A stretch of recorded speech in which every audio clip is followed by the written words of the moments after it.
I count. It has been a hot minute, not gonna lie. But, Jade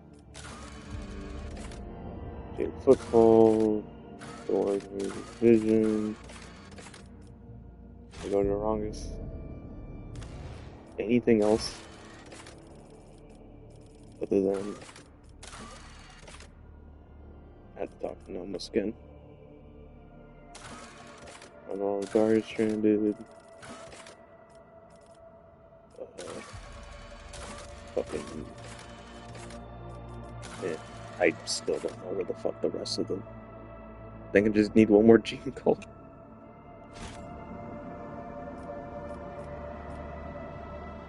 Where the. Where's the wrongest skin? That's the prison. Is this? Oh, fucking had it.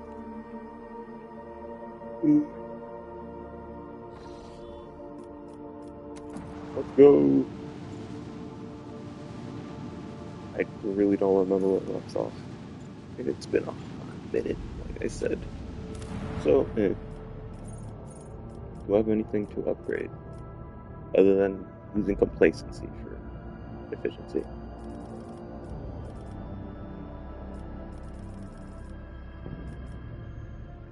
I mean, I get provisions, but I don't think I need any. So yeah, I figured. I mean, I've just been busy with a bunch of other stuff, and now I figured to be around the time to just kind of hurry up and finish this when I had the free time, especially since the official Owlcat YouTube has constantly been posting fucking things about the next DLC. So I figure I finish this run, and whenever I get the chance, and whenever it does come out, I can just do I'm forgetting words. Do a dogmatic run. I forgot the words. But yeah, trying to do as much as possible. I'm never taking. Pressbreaker sounds useful though, but I don't. I think I'm in a position where I don't really need to do it. Anyway,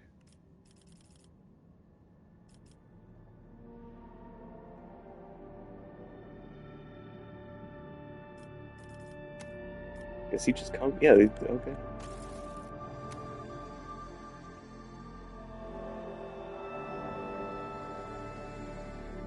What else we got? I will say this as a word of warning. I have severe stick drift on the left joystick, so it will just constantly turn to the left or move to the left, actually. So it's gonna be mildly annoying. I may set off a shit ton of mines.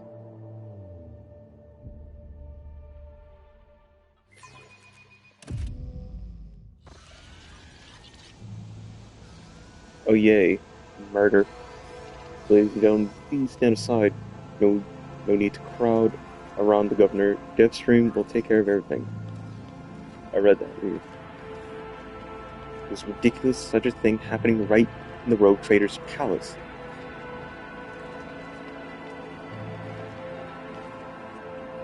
I thought there was a random swear gonna go flying around. Anyway.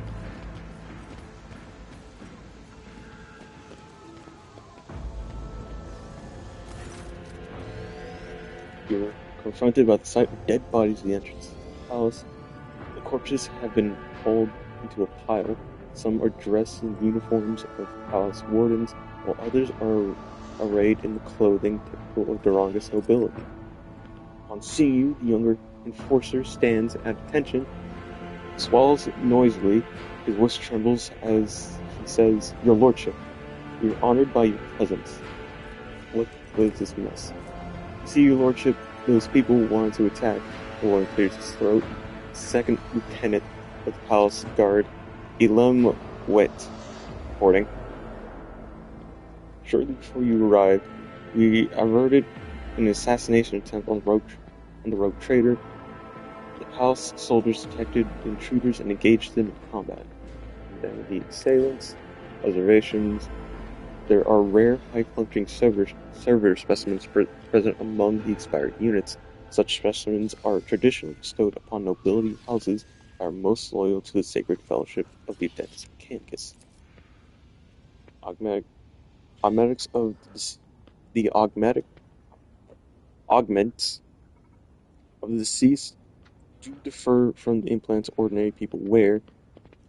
Their intrinsic construction, I forgot how much I hate reading, makes it clear that the deceased were not ordinary humans. Abelard frowns. As far as I know, House Garpanak, uh, Gaparak, received such servers from the Crimson Priesthood as gifts in the past, although this is my first time seeing one myself. For his court counselor Camilla Orson, I think she's with the rest of House Orson. Contained in the throne room, that is, Governor Divstream, has gathered all the Durongist nobility there to pronounce a guilty verdict against House Worcestershire sauce. Anyway, why is the governor not here? The Greek rogue trader. I do not know the lordship. Perhaps he is the guard that was a fearful gaze at Abelard. Can probably find him in the Belgium, where the governor intends to put House Worcestershire in trial. Let's take my investigate. Let's say shit. Nice to know he rolled up. Actually, speaking of which, okay,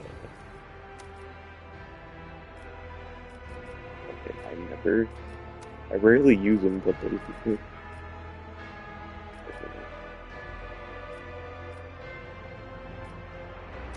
Yeah, sure. I don't think he needs this really. 20. Attention. No, what?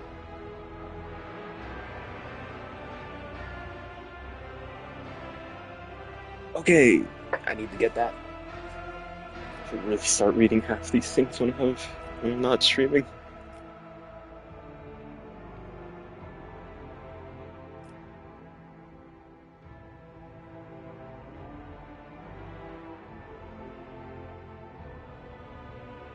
That's good for ballistic weapons. Or solid.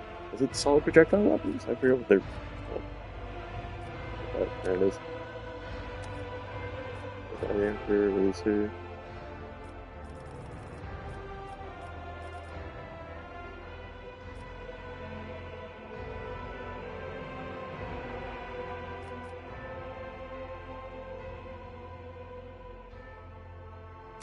Funny. Sorry. Got my throat.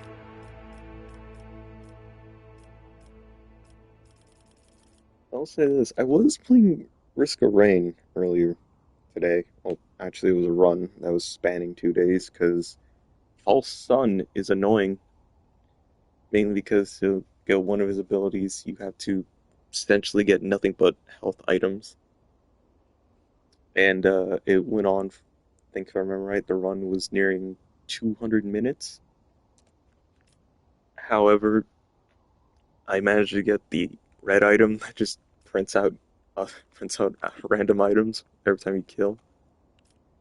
It got to the point where the character was moving so fast that I was actually starting to get motion sickness, which is surprising.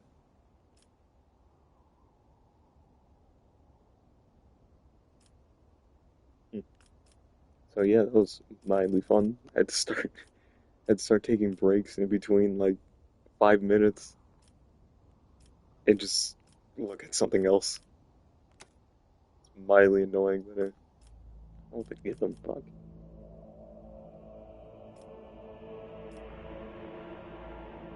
I don't. Oh yeah, because demolition is upgraded through fucking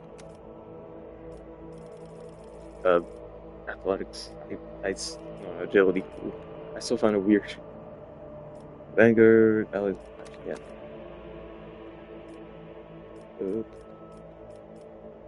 weapon skill. What is the strength at? 70. Do weapon skill.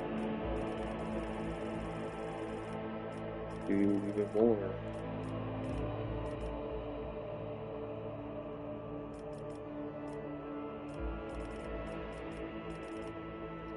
See.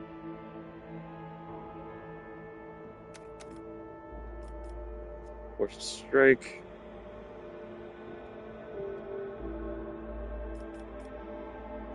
Taunting scream.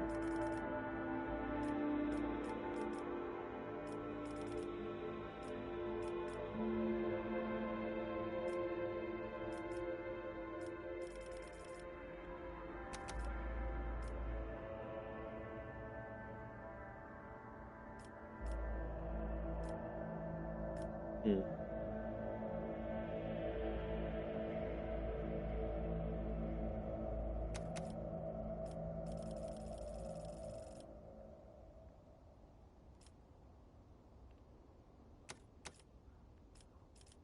More temporary wounds is good. Yeah. Put that up to 70.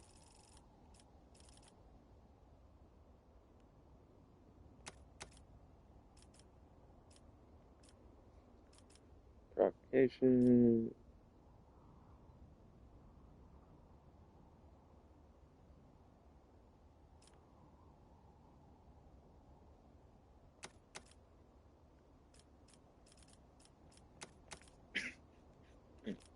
There we go. What's his 80 and his strength is 80 as well. What the fuck? I should probably give him power armor training actually. Just to squeeze out damage. Victory awaits. Actually, now I think about what the fuck is this kid? Uh, Holy shit, yeah, he's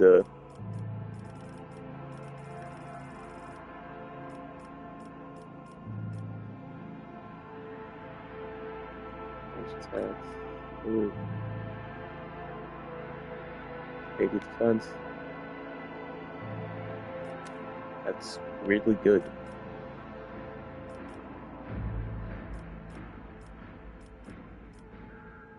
Ooh. Reflex movement, ranger.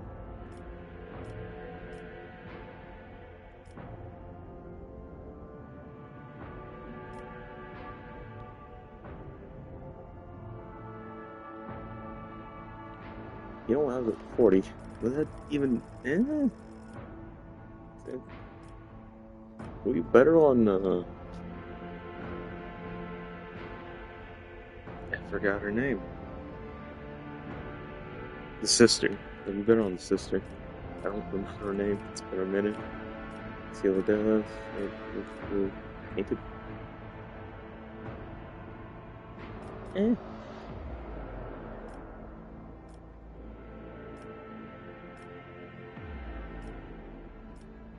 Hmm.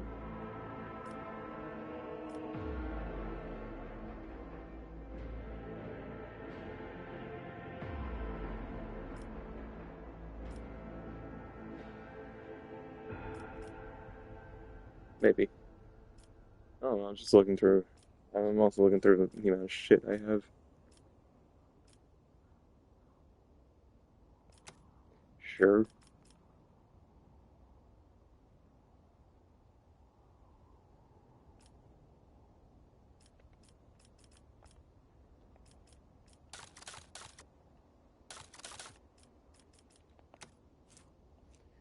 Righteous Justice.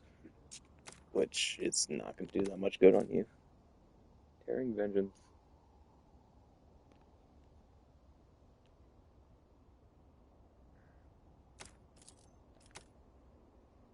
Might as well.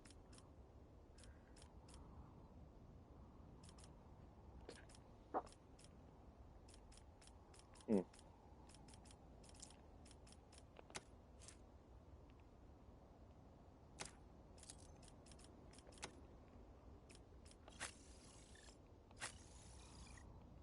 Am I giving the needle pistol?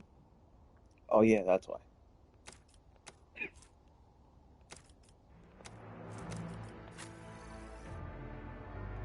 This calls good. I think I have the power. Yeah, there it is. Long given this, but needs power armor efficiency.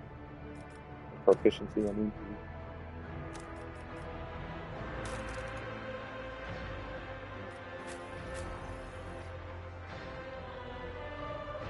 What cat is in charge? Got lags, which has a lot of good stats on it for some reason.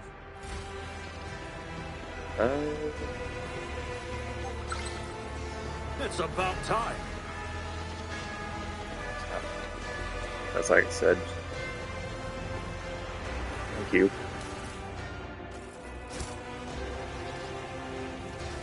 So,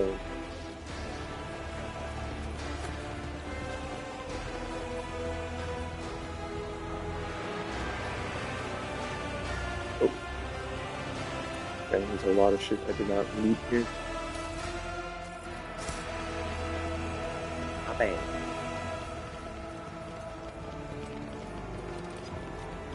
Anyway, going.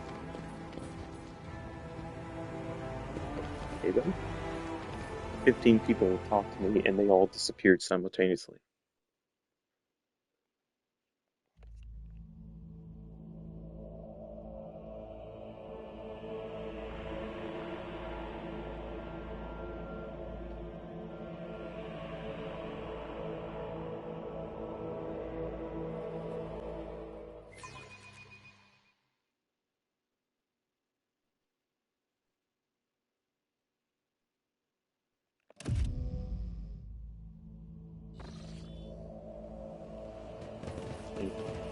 An entire cult of mutant spawn hiding among the dynasty's most eminent dead? It's simply inconceivable.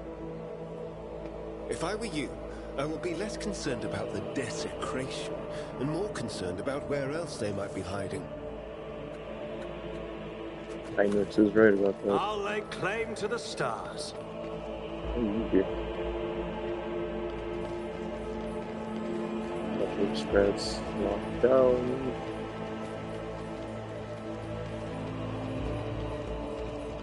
What the fuck? I'm through. I have an appointment with the Chancellor.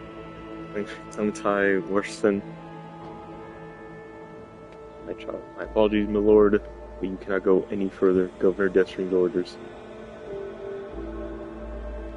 Ridiculous. I shall complain. You gotta love nobility.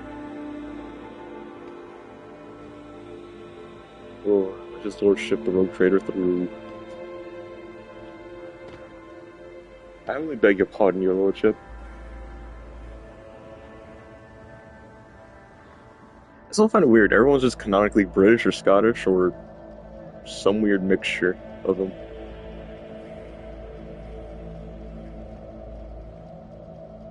I don't know why. Just want to say that. Your lordship, 'tis an honor. Governor Urban Devstream seems to materialize out of thin air. So suddenly does he emerge from the crowd. I regret that such unfortunate circumstances have. Or, I'm not talking about that. The rogue trader's visit to the capital. Clementine tries to take a step toward you, but the warden nearby stops her. Her face is veiled with fear and weariness. Your lordship, you are here. Please, you must hear us out. The rogue trader is undoubtedly here to listen to the testimony of each and every one of us, and to punish the traitors. The governor's words, directed at Clementine, are harsh. They are echoed by the scornful sneers and whispers of the assembled nobles. We have known each other for many decades now, and we have had our fair share of disagreements, but do you really think my flesh and blood will trample upon the very definition of honor and loyalty? Abelard's voice is quivering with rage. The governor sweeps his gaze over Abelard, then replies with a faint shadow of a doubt in his voice. We have evidence implicating them, Abelard. I'm sure that his lordship will arrive at a fair ruling. Or the charges against House Warson. disruption of logistical lines, bribery of Dectus Nostrorum officials, document forgery, and organization of heretical insurrections. Why can I not talk? On top of the eventually devastating economic impact this has had on our procreate, these criminal acts have impeded the delivery of imperial tithes, which in turn have drawn the Ministrum's attention. The abstain members of the Dectus Arborites is expected to arrive on Durangus shortly, and before they do, we are obligated to identify and punish those responsible. Isn't there a warp storm just surrounding this entire section of space?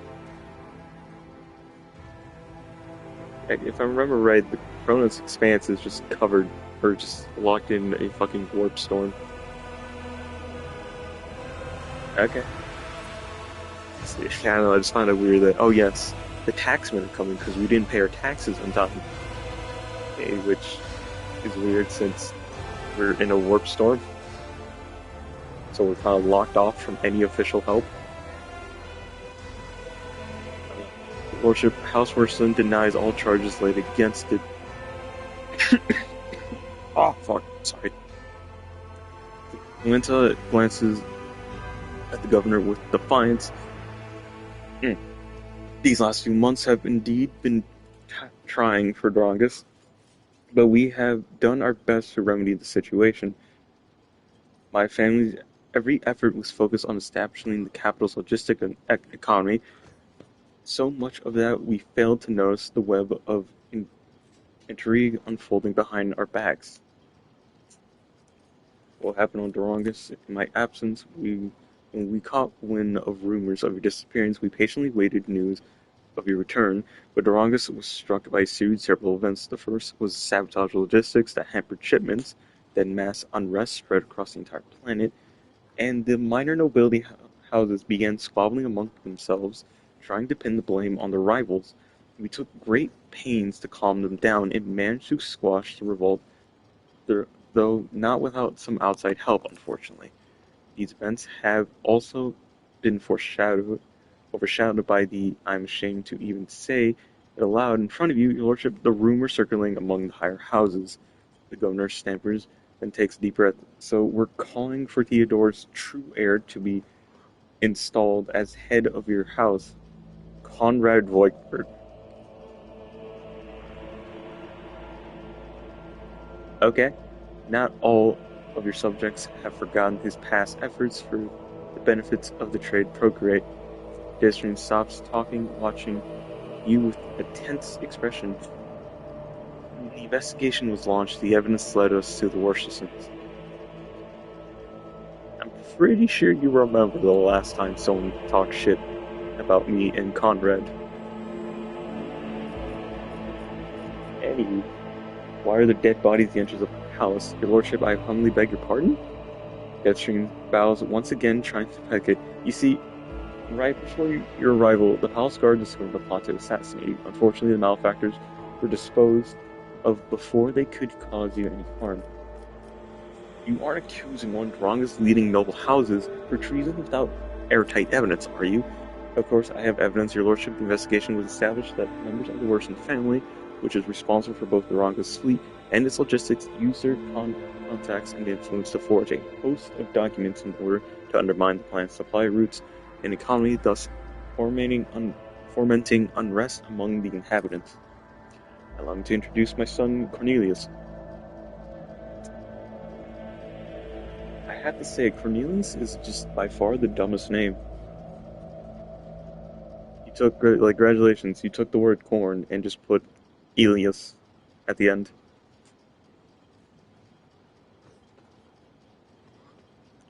It's a name that is associated with someone you just really want to deck in the face. Just like one good punch. And just pray you never see them again. Actually, no, not praying. You're praying to God. Not praying. You're essentially just screaming at fate to never meet him again. The governor's point to the lanky young man standing beside him. He bows curtly, but avoids meeting your eyes. Cornelius holds a prestigious position in the Administratum Palace, as it thanks him as it thanks to him that it is thanks to him we managed to identify and trace the entire chain of forged documents. Investigation led us to the perpetrators who admitted to acting on the orders of members of House Washington. It was they were intent on spreading the idea of restoring the title of rogue trader to the true heirs. I find that hard to believe. But those are the governor's son. Warren succeeded nothing. Noticing the close attention of the rogue trader, the young man averts his gaze. His long face is sweating, and he presses his dry lips together tightly into a thin line. He seems to be afraid of something. This man is bullshitting. See, that was her. Do you support the governor's accusations? The aristocrats intend to exchange glances, the noble lords averting their gazes, and the noble ladies hiding behind the fans. No one is willing to be the first to answer. Over his many years of service, Governor Denstrom earned Theodore's trust. He holds his high office for a reason. Fosterback tone stern and curves. There's a reason why you're into cucking. I'm just saying that there's a reason why everyone insists on just trying to sleep with your wife. On behalf of the House Fosterback, I support his accusations. My apologies, Lordship, but I wish to speak to... Regina looks into your eyes with a tender half-smile, then turns her gaze on her husband. Of course, I agree with my husband. Governor Detching would not press charges against anyone if he were not absolutely certain the authenticity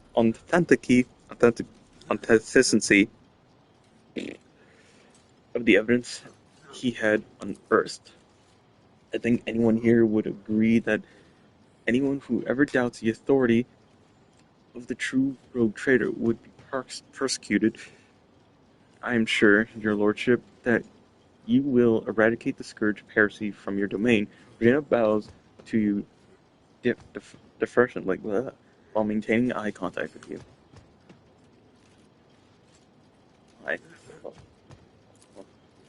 Lordship, Governor Deschim has always faithfully served the rogue trader of House von Valancius and concerned himself with the future of your trade dynasty, and so House Garpak thinks his charge against House Orson to be sound. The augmentics hide Taronda's emotion, but her voice sounds slightly timorous. Blackmail. I only ask you to allow me to speak in defense of my family's honor. I say defiance. My family's honor. The evidence provided by the governor is utterly false. I can not refute it, but I can say with confidence that no one in my family has ever tried to forge documents in the Adeptus strong, let alone undermine the economy of our capital. Words alone are not enough to make me doubt the Lord. As a rogue trader, I order you to release him from custody at once. Flimsy, I wish to learn more before I make my final decision. I wish your lordship to speak to me when you're ready to announce. Thank you for your willingness to help, Lord Captain. I'm certain that all the charges are false, and I would be grateful for your help in exposing them as such. I think you should speak to everyone present, and noble lords and ladies. Ugh. My voice is a bit fucked up, so I gotta read as if I'm fucking going through a corridor in a library. Anyway, let's go talk to your fucking grandkid.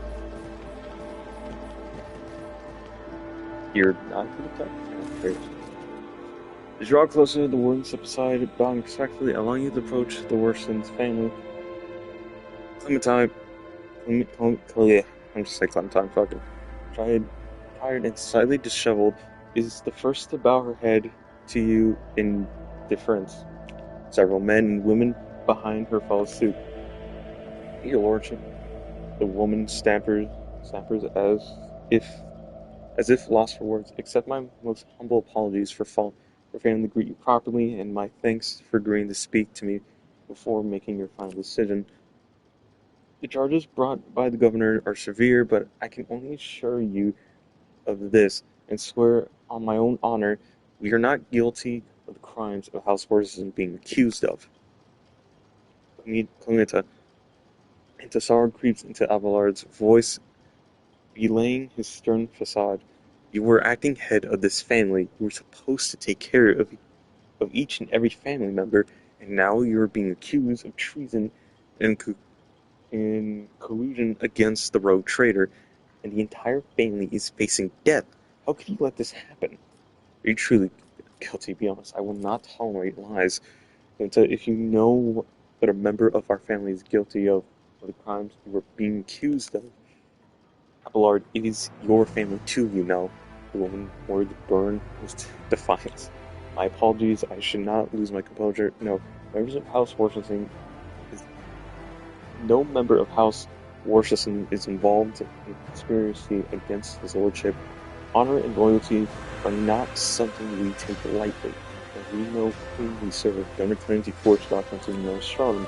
The fleet is the primary remnant of House Worcester, is our responsibility, logistics and supply routes, and other areas of our supply routes are another area of our responsibility. We have no direct influence on the inner workings of the Depths of Strom.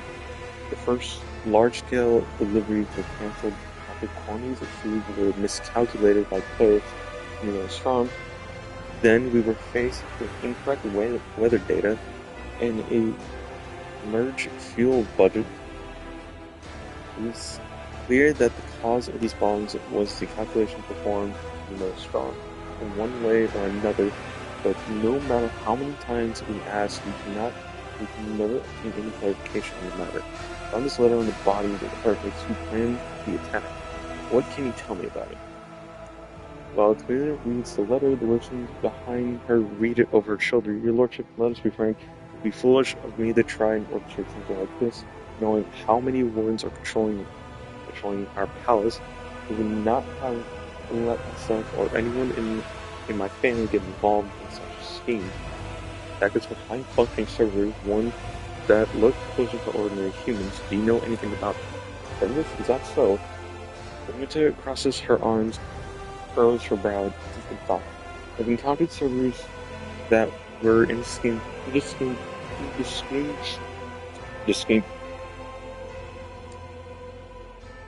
distinguished from normal augmented humans, but only once.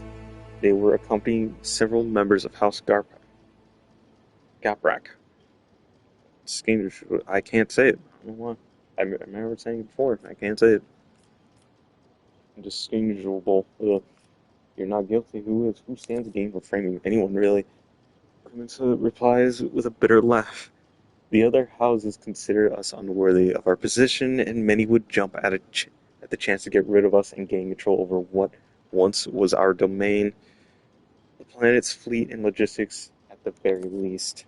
Lady Theodore chose to grant noble status to House Worcester, but the other houses which have served the Expanse for millennia did not welcome the decision. It has led to some difficulties. I want to find out what's going on here and who's the real mastermind behind all this. Where should I start? I'm afraid I cannot be of much help. Talk to representative of other houses, eavesdrop on the retinue, and perhaps you will hear something unusual. I will leave. What am I missing, Linton? Thank you, Instagram, for sending me the notification that my dad watches hockey. What the fuck? No, he never. My old man never comes off as a hockey dude. If anything, he comes off more as a baseball or football kind of guy. American football, not Spanish. Or would it be Spanish or European? Spain. Not sure. I never bothered to think about that. A new challenge for me? I don't know, I just want to be like, go do the adventure. Who the fuck did I have running? It was fucking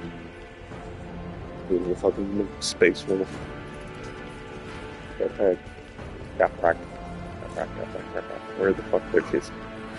Except I cannot talk from stick drift. Lords and ladies, some sumptuously dressed in the colors of House Gaparak, are standing in a half circle around Tenora and her son Vincent. The bodies and faces of almost every member of the dynasty are covered in large, ornate augments. Tenora Gaparak curtsies to you. Her mechanical voice sounds distant and indifferent. Greetings, your lordship. May the outside grant you understanding. With a click, her visor ocular swivels to the seneschal. Abelard, it must be difficult for you to hear. It must be difficult for you to be here under these circumstances, with your house standing accused of such grave crimes. My family, Lady Tenora, is yet to be found guilty of anything. The verdict is for the rogue trader to reach. Do you think the accusations against the Worson family are true? I would not take such a responsibility upon myself and rule on the guilt, your lordship. I do think Governor Jensen's accusations are worthy of consideration, however. In your opinion, which nobles might have a reason to be party for such a conspiracy? She thinks for several moments before replying, pardon my bluntness, your lordship, but I will answer truthfully. It could be anyone. Greed, fear, and ideals can drive even the most loyal subjects to do the unthinkable. I have examined the bodies of the assailants that were killed today. All of them were high-functioning servitors. Such servitors are only employed by families closely to the mechanicus. Isn't that so? It is impossible to read Tenora's emotions in her heavily augmented face, but her sudden turn towards her family betrays her confusion and surprise. Flex whispers bounce from one family member to another. Impossible. We came here by ourselves, without any servitors. We know nothing about it. Lordship, thank you for informing us of this. You are absolutely right. My house has indeed been endowed with high-functioning servitors. A blessing for those who revere the Messiah, but today, none of our house members were accompanied by them. On this note, on the bodies of one of the attackers, what are your thoughts on it? Their mechanical fingers grip the paper. Officially, high-functioning servitors are employed by my house alone. If such means were to attack the rogue traders, suspicion would instantly fall upon the Gapraks. I assume that this is what the Worsons intended to happen, but they did not expect that the servers would have this letter on them. Listen, I wish to speak to you. Right, sir, your lordship, how may I help you? What do you think the charges against the Worson family could they be truly guilty of? I do not think. I can doubt the validity of the accusations, but Vincent's voice trails off and he seems to retreat into himself for a moment before continuing to speak in a deep breath. I am also not sure that House Worson had a reason to betray you, your lordship. I do not know for any instance where their loyalty to you and the Emperor was anything less than unwavering. I know you care for Astra Worson. Are you prepared to watch her die? Vincent's jaw augment screeches slightly. The young man scrutinizes his mother and other family members for a few moments. There is something you ought to know, your lordship. Today I noticed one of my family members to be in an odd, uncharacteristic mood. Helen Gaparak is my parental second cousin, once removed. The fuck? May the Emperor save his soul. Usually reserved and self-possessed. Today, he was frantic and anxious, fidgeting with a small piece of paper and seemingly looking for someone to no avail. When I last saw him, he was headed to the entrance hall where the altars are. Perhaps you could talk to him. That would do. Take my leave. None shall stand in my way.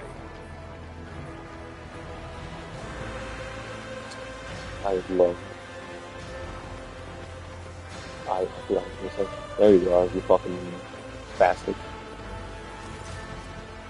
How the fuck am I gonna see? There's no good. That's the most decent angle that I have. Finely dressed man in the middle. Finely dressed man of middle years is kneeling in front of the altar, his palms folded in prayer close to his face. The implant part of the skins are a sickly blue color. The man does not react to your presence. He does not lift his head. He does not blink. He does not even breathe. Only when you draw closer you realize that he's hurt. Okay. Thank you. Thank you for the dramatic scene. Or model change. Avallard looks at the man. His eyes grim. The color of House Gaparak. I do not believe he decided to take his own life in such a extravagant way. As far as I know, there's a warden post here, but I do not see any wardens. The Seneschal looks around. There's no one to ask about what happened here, or with whom this man spoke before he died. I would like to ask Bergben where the palace guard suddenly disappeared to. Henrik leans towards the den, and near your sight, there are poisons that rapidly damage the nervous system, causing paralytic spasms throughout the body. Once injected, the victim usually suffocates slowly and painfully, unable to call for help. Figures on the body. There are no visible wounds on the body, but near the edge of the gold-trimmed collar, you notice a tiny puncture in his blue skin, likely a wound caused by a thin needle. Search the pockets. You discover a secret pocket in the lining of the dead man's luxurious jacket. You find a folded piece of paper inside, hiding behind a handkerchief embroidered with the initials HG. Short notes. Look around. You're almost certain that the wardens are usually stationed nearby, but their post is empty. Where have they gone? This would be an excellent question to put for an interrogation. Step away from the corpse. Can I read the note? I can.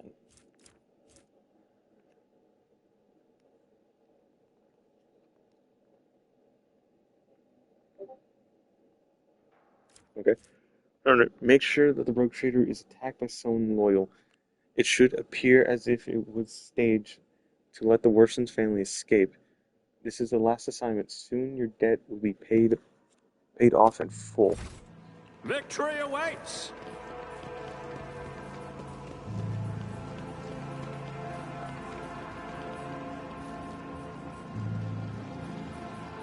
Let's start to gap racks.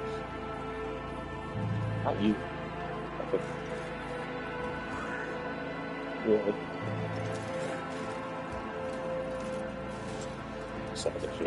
Yeah, there's. Yeah, there you go. I read that. Yeah, you read it. Let's go to the dead body. Remember your house. Right here in my palace. He died kneeling in prayer. Tenoris covered her open mouth with her hand in surprise and turned to her family and looks for someone among them. Helen, it can't be. Tell me about him. This is one of the lower-ranking members of House Gaprak. Despite his advanced age, he never held high office. But he was forever striving to better his position even beyond his abilities. Many members of my house struggled to cope with the misfortune that befell Cavia Gamma. In our family, some members could not reconcile themselves to our new positions. Helen was one of them. What could have happened to him? Tenora's visor oculars are fixed on the floor, her fingers restlessly clenching in the fabric of her dress. Tenora, the time to keep silent is long gone. The future of Von Valance's trade dynasty and your house are both at stake now. We lost Cave Gamma, a truly devastating blow to every member of House Gaprak. I lost all hope for the future, and my kin lost their sense of purpose. It's time to recover and chart a new course for ourselves.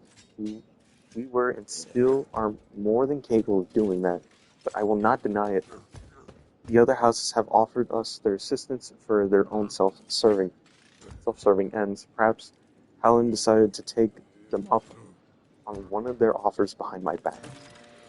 Seneschal bows ever so slightly and speaks quietly so that only you can hear him. Lord Captain, the Gapraks all or perhaps only some of them are definitely involved, but expect that they were not behind the plot against you. Helene Dabarak could be nothing more than a puppet in the hands of a deaf puppet master. Ugh. We must expose whoever it is if we are to prevent the pestilence of heresy from spreading any further. What do you suggest we do? Interrogate the heads of the Deathstream and Saucerback houses. One of them has been pulling the strings here. Once we uncover the new evidence announced that the guilty party will be publicly executed before we pronounce the verdict, I suggest focusing on each house and your indictment speech, and I shall observe indictment speech. I think I leave it. I'm talking to Vincent. Nope, they're just using that better.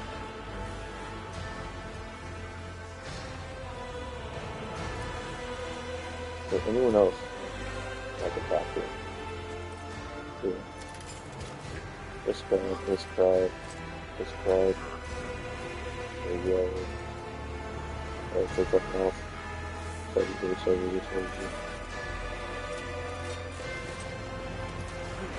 It's about time. What server trying to it's like piece?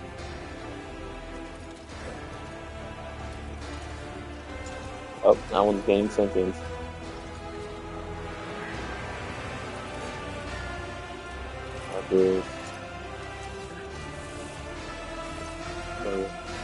Before bowing, Saucerback scrutinizes you with a bitter judgment look. Your lordship, I fucking despise you.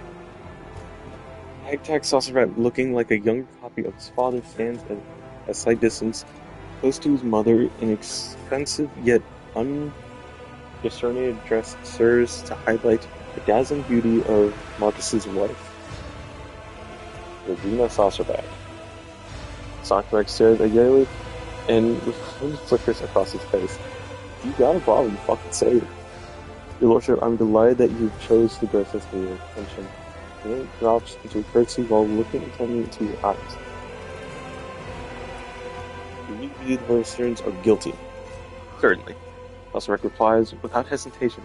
The Deathstream possesses proof of the guilt, and they have no means by which to refute it. Even if I were to entertain the idea that the Versterns are being framed, how much longer would their house have lasted anyway, if it is so ill prepared for treachery? He addresses Abelard with a slight mocking tone. I want to hang them now. Anyway, my advice to House Wilson would be not to appeal to the rogue trader for help, but instead to simply stop, accept their fate, and not to make matters worse for themselves. I cannot remember Cogger von Valancius seeking your advice on what House Wilson should do in this situation. Pay attention, Marcus. Focus on the rogue trader's questions. Who apart from the Wilsons could have motives inspired against me? House Deathstream wishing to expand the clout. House Gaprak, who lost their influence after the Cavia Gamma incident. Saucerback looks back at his family and turns to you again. House Saucerback, whose patriarch is too direct in his communications with the rogue trader. Okay. Anyone could have a reason to inspire against. At least he's honest. I will give him that. Anyone could have a reason to inspire against you, and equally, they could have none. It is not a question of motive, but of loyalty. Each of your subjects have a sworn oath of loyalty to you, so those sincerely do you doubt. Look closely at Marcus. Despite Saucerback's attempts to suppress his revulsion, the presence of the humans in your retinue undoubtedly reflects his fervent desire to eliminate the enemies of humanity. Do my companions distress you, Saucerback?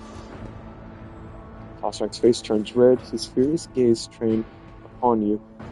Free-flowing rage billows in every word he says. The rogue trader is the chosen servant of the Emperor and one of humanity's best, but by surrounding yourself with depraved Xenos who scorn the very exceptionalism of humankind, teeter on the brink of heresy, and no privilege granted by the Emperor can blind others to that fact, except the contract literally states I'm allowed to deal with Xenos. The thought of existing in the same sector as Xenos is revolting. The presence in your retinue here, in the capital city of Von Delancey's trade dynasty, enrages me. To have Xenos solely in the streets of this planet after what we endured, the protection of the rogue trader no less. Suspect takes a deep breath and exhales noisily. His rage subsides and his burning gaze remains fixed on you. With a pained and distressed expression, Regina glances at her husband, and her hands worrying the ruffles of her dress. I'm honored, Lady Saucerback. I'm going to poison her, aren't I? Noticing the gesture, Regina says, "How kind of you to say, your lordship." Burning Saucerback straightens and leans forwards, trying to partly occupy the space between you and you and his own persuasion. Wait, what the fuck did I say? I didn't read it. Set against the doom and gloom of the current events and your husband's dour family, you look especially dazzling today, Regina. It's okay. Flirtatious sparks flare in the beautiful lady's eyes. Really, lordship, I'm glad to hear this from the rogue trader, especially today. Marcus almost barks, each word striking like a hammer strikes metal. Step away from his lordship. Regina's high voice almost breaks into a shriek. She interrupts her husband, retorting defiantly and disobediently. Oh, throne preserve you, Marcus. Stop being so jealous and make a scene over nothing. Just because a crude blockhead like you lacks the refinement and courtesy of Carter von Valancius. Regina's voice drops to a whisper so that only you can hear. Bile poisons the air around him wherever he goes. Once he gets something into his head, he tears off to remove the heads of others just to prove that he's in the right. Without hatred for me, so I was suspect. It's grounds enough to charge you with heresy. I am hearing this from you, the Emperor's servant, flouts all that is sacred. The person who seems to think the laws of the Imperium are meaningless. Marcus, now is the time when you would do well to stop and not make matters worse for yourself. Where high-functioning servers, do you think the Gopmarks could be behind the attack? Saucerbright looks away briefly and replies you with a curt laugh. I have always thought Tenora's too weak to participate in such risky ventures, but it seems I was wrong about it. As I go to dead bodies in my palace, a man in the house, Gopmark was killed while praying to the Emperor. He had this note on him. Do you know anything about it? Marcus looks at the note without taking it from your hands, and replies without hesitation. No, I know nothing about this note. Leave. The fact that I could piss him off. Can I talk to his son? No. No, it just goes to Marcus. Reedy can't talk to his son. Or any of the kids, really. You think you would, like, oh hey, we brought up all the sons in the family. You can't talk to him. I can only talk to Vincent. Where the fuck is... That's Cornelius. There's that bastard. There you are. Governor Deathstream is surrounded by his retinue, who are all dressed in expensive gowns and finery. The matching colors scheme of their outfits and the striking physical resemblance among them suggests that they all had come from one family. Please don't tell me it's a family circle. Your Lordship, thank you for giving me this case your undivided attention. The governor bows, and the rest hasten to follow suit. Don't you hear your reasoning again? What makes you think the Worsens are behind the plot against me? As soon as logistical and economic problems gave rise to the initial rumors, we tried to find the person responsible for spreading the cult. To avoid Bert's return, the investigation showed that some of the documents inside the Strom were forgeries. We can thank my son, Cornelius, for such astute observation. Your Lordship, the slender young man bows to you awkwardly and nervously licks his dry lips. I assure you that my humble person is undeserving of your attention. Cornelius holds a prestigious position in the Administration Palace, and it is he who discovered the areas that we begin to disputed logistics, disrupted logistics. It is also thanks to him that we found the perpetrators and forgeries who admitted to acting on the orders of House Washington. What do you make of this letter? I found it in one of the silence. There are demonstrations peers closely at the bloodstained paper. It looks like another piece of evidence incriminating House Washington. Perhaps they truly did intend to kill you, or at least cause a scurry to let them escape custody during the confusion that followed. All these items with high-functioning servers, such servers are only employed by families closely attached to the canvas. High-functioning servers. Desmond ponders this, rubbing his chin with his thumb. Such servers are indeed rare, and the Gobrats could have hired them in their service, but this could have been done intentionally with an eye to confuse anyone. Anyone with the desire and some sufficient funds can hire them. Tell me about your son, Devstrom. Thank you for your interest, your lordship, but I'm not worthy of it. The governor's son bows and stands still as he nervously stares down at the floor. Son, show due respect. Forgive him, your lordship. This is the first time he has had the honor of attracting the attention of the rogue trader. Heinrich narrows his eyes and glancing at you, shakes his head. Tell me about your job, Cornelius. What do you do? I manage the documents and record related. I manage the documents and records related to the economy of Durangus. You probably know how scrumptious the workers of this administration are. I am afraid that a more detailed explanation of my duties would mirror the administrative process of administratum too long and overly detailed. Cornelius tries to look at you in the eyes, but it is clearly hard for him to do so. How do you manage to find the forged documents in the bureaucratic hell that is the administratum? When compiling reports on last cycle's supply chain, I noticed inaccuracies and discrepancies in the figures. With the help of the other clerks, I managed to find several other documents. Cornelius stammers and swallows noisily.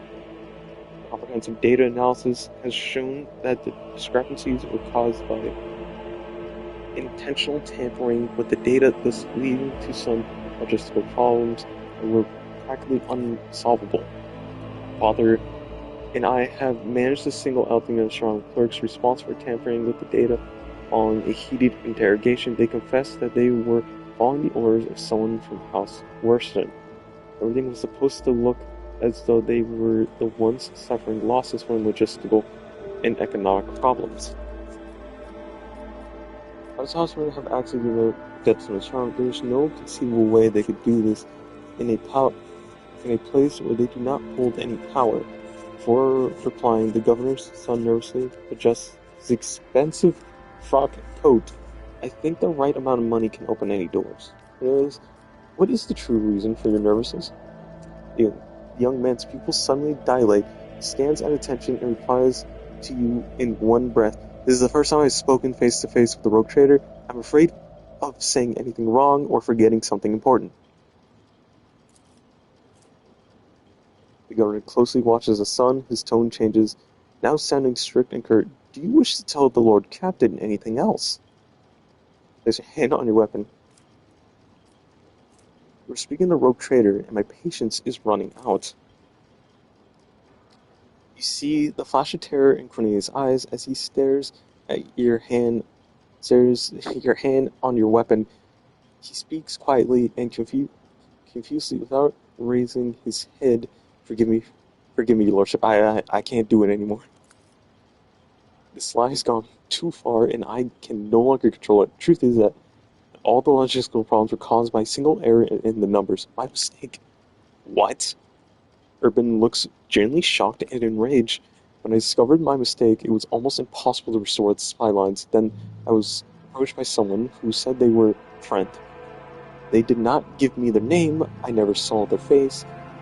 They promised to fix the problem. All I had to do was pretend that the Worsons were responsible for the mistake, and as for the rest of the evidence, they promised to arrange it all. And Cornelius, suffocating with fear, didn't actually speak. Urban curls his hands to a fist, the knuckles turning white. What have you done? How could you, your lordship? He suddenly turns to you and is trying to shield his son. This is my fault. I entrusted my son and have failed you in doing so. I beg you have mercy. Abelard shakes his head, and you call my family's honor into question, Urban. Nevertheless, I harbor no desire to kick a man when he's down. You really should. Lord Captain, the confession you have obtained means that House Worson can now be cleared of all charges. What is this friend that approached you, Cornelius? How did you two communicate? By letter. I received a letter out of the blue one day. It was unsigned, but the person writing it already knew about my erroneous calculations. They offered to help me cover up my misdeed, and in return, I would name the Worsons as the one who had sabotaged the spy lines. All I had to do was gather together some documents and report that they were listed in one of the letters to keep my mouth shut. Again, your son has found the courage to admit his mistake, and will try to find some compassion for him in my heart. Thank you, your lordship. The governor bows low, then gives his son a look filled with bitterness and frustration. And as for your position, I think you will be reassigned to the role of requiring less responsibility. I found a dead body in my palace. A member of the House Garback was slain in front of the altar. Do you know anything about this? A member of the House Garback was killed in the palace. The governor's eyes bulged in surprise. No one noticed, but how? There were wardens posted in every altar. There was no one near the deceased. The wardens had left their posts. Did you order them to do so? Ever forbid, your lordship. The governor helplessly throws his hands up in the air as if to signify his powerlessness. Your negligence is stunning, Urban. An assassination attempt followed by a mysterious death, and yet here you are, oblivious to everything. The rope trader can justly accuse you for allowing the noble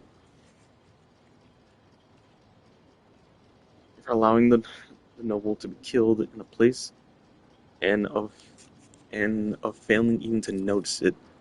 It may be so, but it is for the rope trader to accuse me of negligence, not you. The governor addresses you once more. Lordship, I accept my deepest apologies from my imprudence. Nothing matters more to me than my honor. I shall send the servants to deal with all this immediately. Did you see Helen Garpack today before I arrived? Helen? I did not see him myself, but perhaps... Have you seen him today? Deputy Nurse Grad, the noble talks quietly amongst themselves. The middle-aged woman with a tall, extravagant hairstyle replies to you. I think my sister saw him sitting on the bench some distance away from the palace entrance. We think he was accompanied by a gentleman, but forgive us, your lordship, we cannot make out his face. Lead me to that place. Of course, consider it done.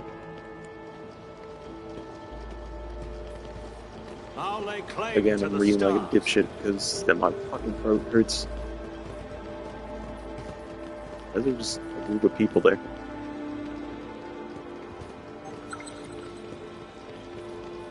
Here it is. Recognize the House Sauce Rack usually serves this wine.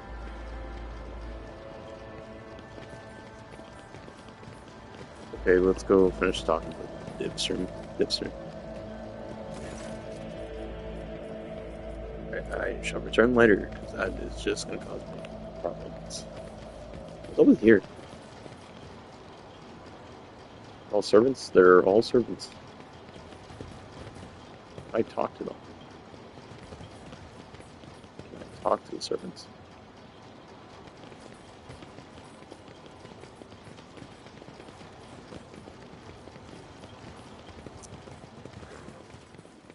Everything seems to point back to Saucerback.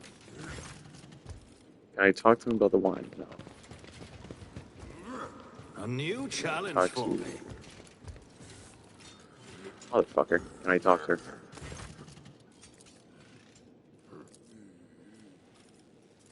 No. Yes, everything just points back to Saucerback since, well, with that. At everyone here, they have the most to gain. Can I? Let me go. Let me go. Good. See. Here in the palace, you had this note on. Do you know anything about it? I'm not sure if it is relevant, but perhaps you should know this. Since the fall cave began, House Garback has been facing poorly. They've been looking at ways to enhance their influence through. Alright, yeah. It's a quick save just in case I fuck up. That or the joystick scooting over.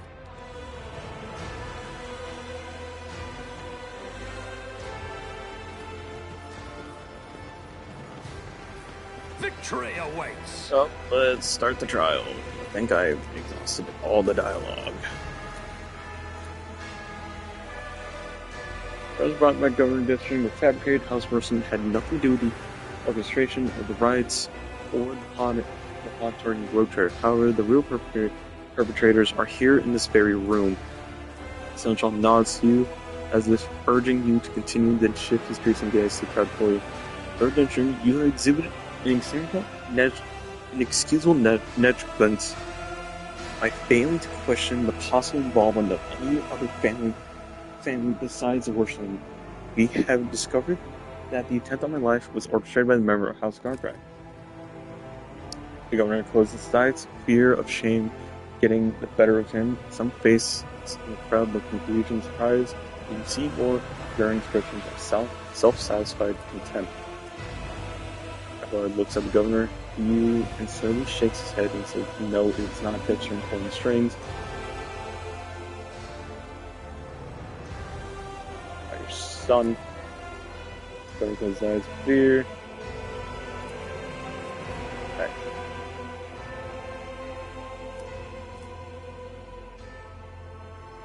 Conspiracy. I should have read that. The crowd remains silent, only their tense, anxious gaze darting back and forth between you and Marcus. Saucerback's brows rise higher, and you notice his jaw working nervously.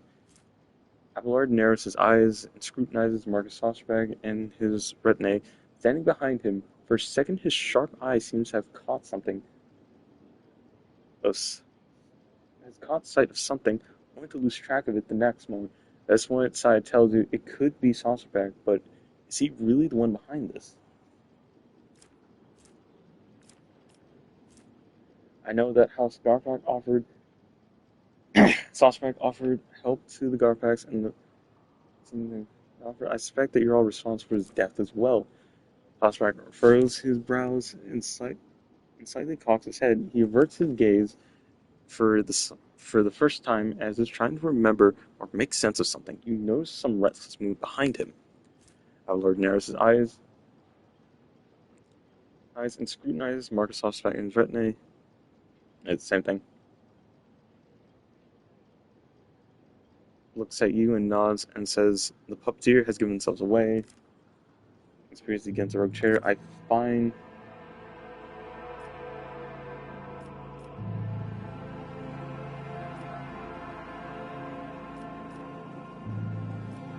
House Saucerback guilty. Seneschal, you may take it from here.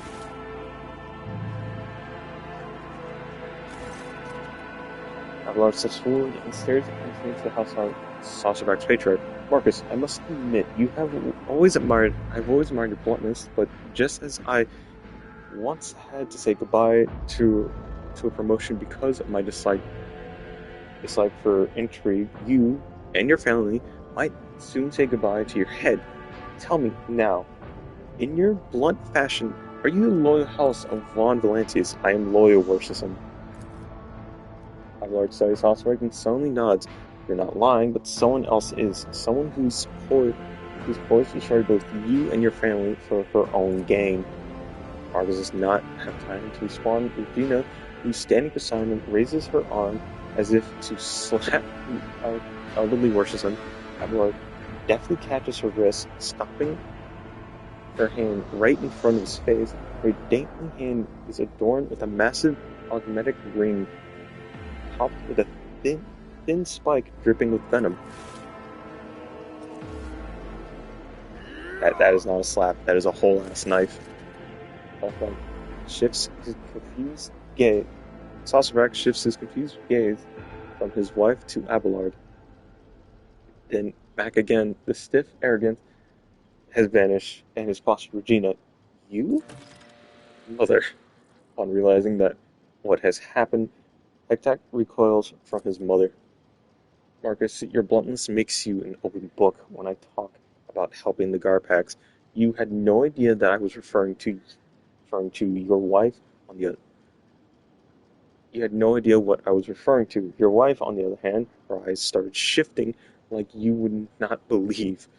Regina suspect you alone betrayed the rogue trader, jeopardizing the prosperity of Von Valanci's trade dynasty, and you alone are responsible for your unmasking. Lady Regina, there's no way you managed this on all your own. Why did you kill Han Garpak? Han was a good agent, but he was also a coward. He came to me just before our formidable rogue trader arrived.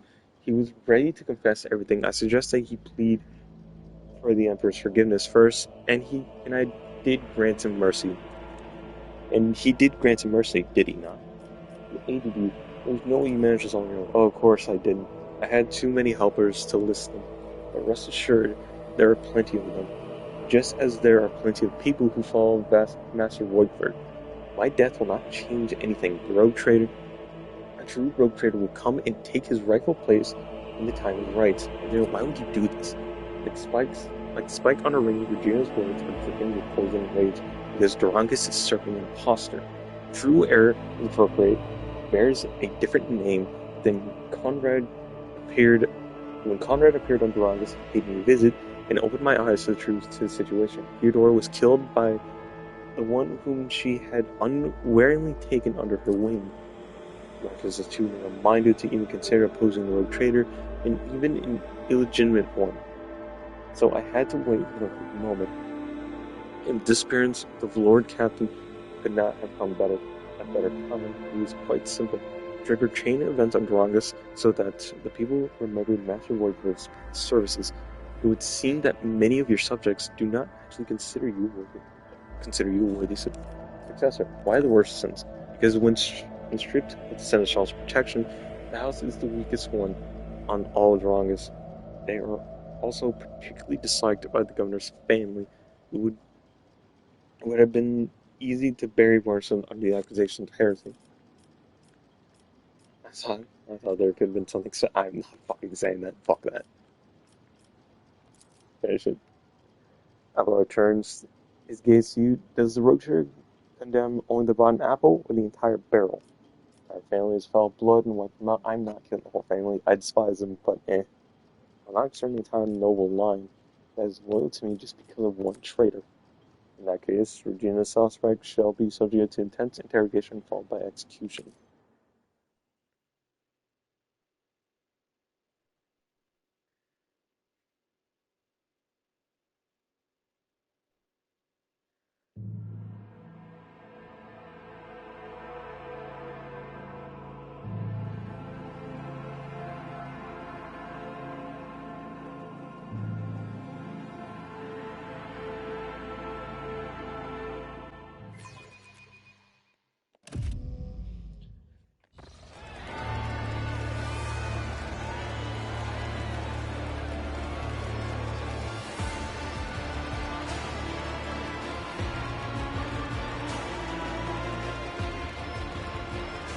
Thank you, random pornbot, for sending the most famous shit alive.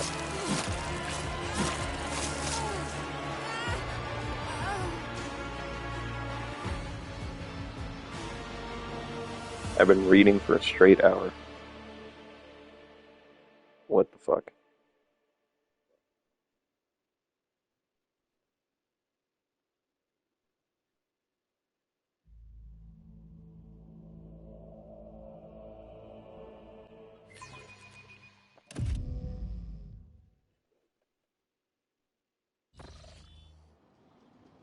Nobles dispersed, stated by the bloody performance. Abelard approaches you, steps firm, Lord Captain. You have my thanks. A rogue trader should not waste time on the matters as servants and as trustees can resolve, but in this case, your intervention was necessary, not just for the sake of my family, but for your trade dynasty as well.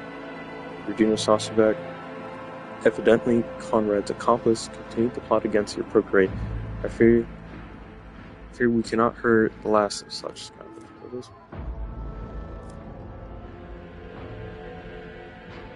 Okay. Thank you, Lord Captain. House Orson is saved, although it came close to being wiped out as a result of scheming without an impotence within.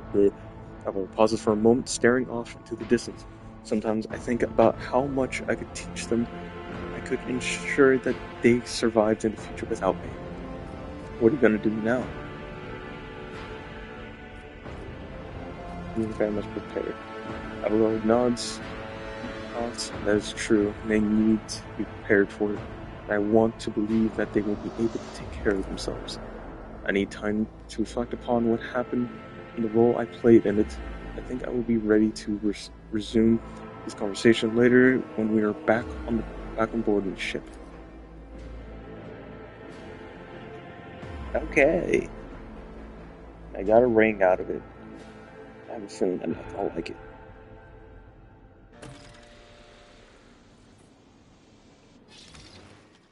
I'm not gonna like this thing. It's a gun ring. Ugh.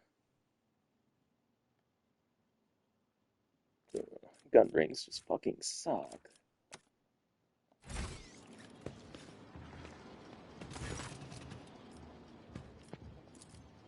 I'm not reading that.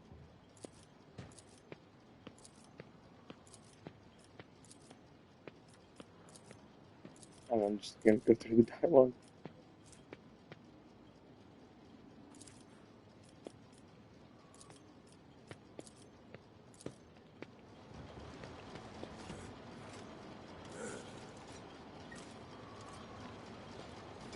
I think that's everything here. Are you Noah's here?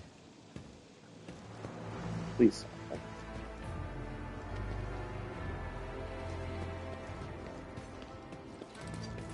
think, yeah, that should be everything.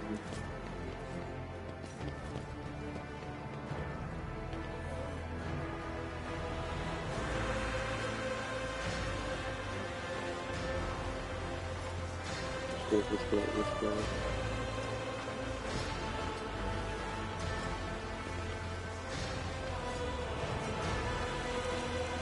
It's in there.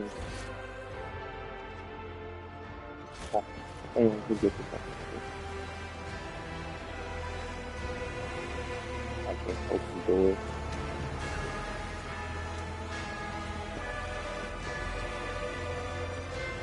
So, I can almost.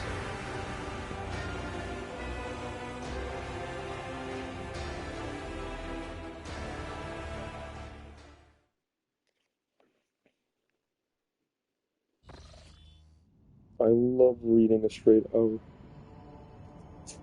Breckenridge.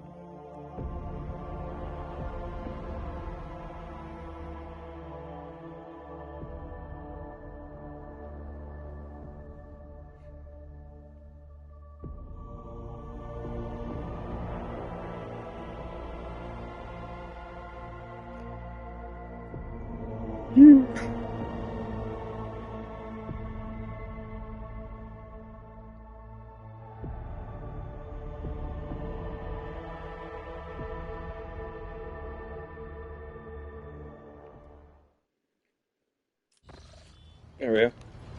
Where the fuck are you right next to me? Lord Captain, allow me to express my gratitude gratitude once again for your assistance. If it weren't for your intervention, my entire family could have been executed on false charges.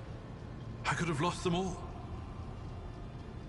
I never imagined the Versarians would be so vulnerable while I serve as seneschal to the Lord Captain himself, far from home.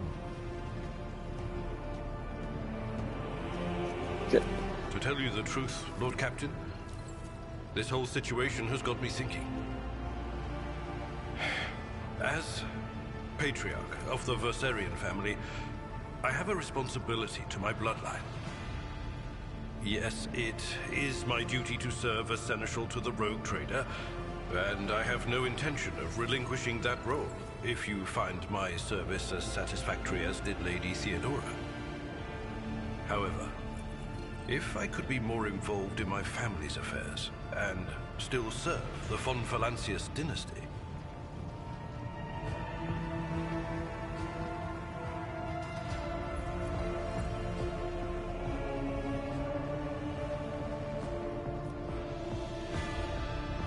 I am sorry you desire your traditions and old ways must change. I will allow you to return to Bragas after the immediate crisis of the expense has passed. Thank you, Lord Captain. Under my watch, the Trade Protectorate will remain safe and prosper, in service to you.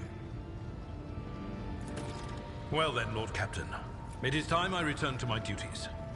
Is there anything else I can do for you? Alright. Lord... That was the wrong way. Almost.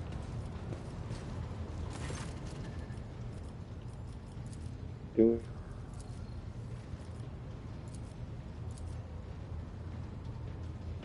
hand themselves.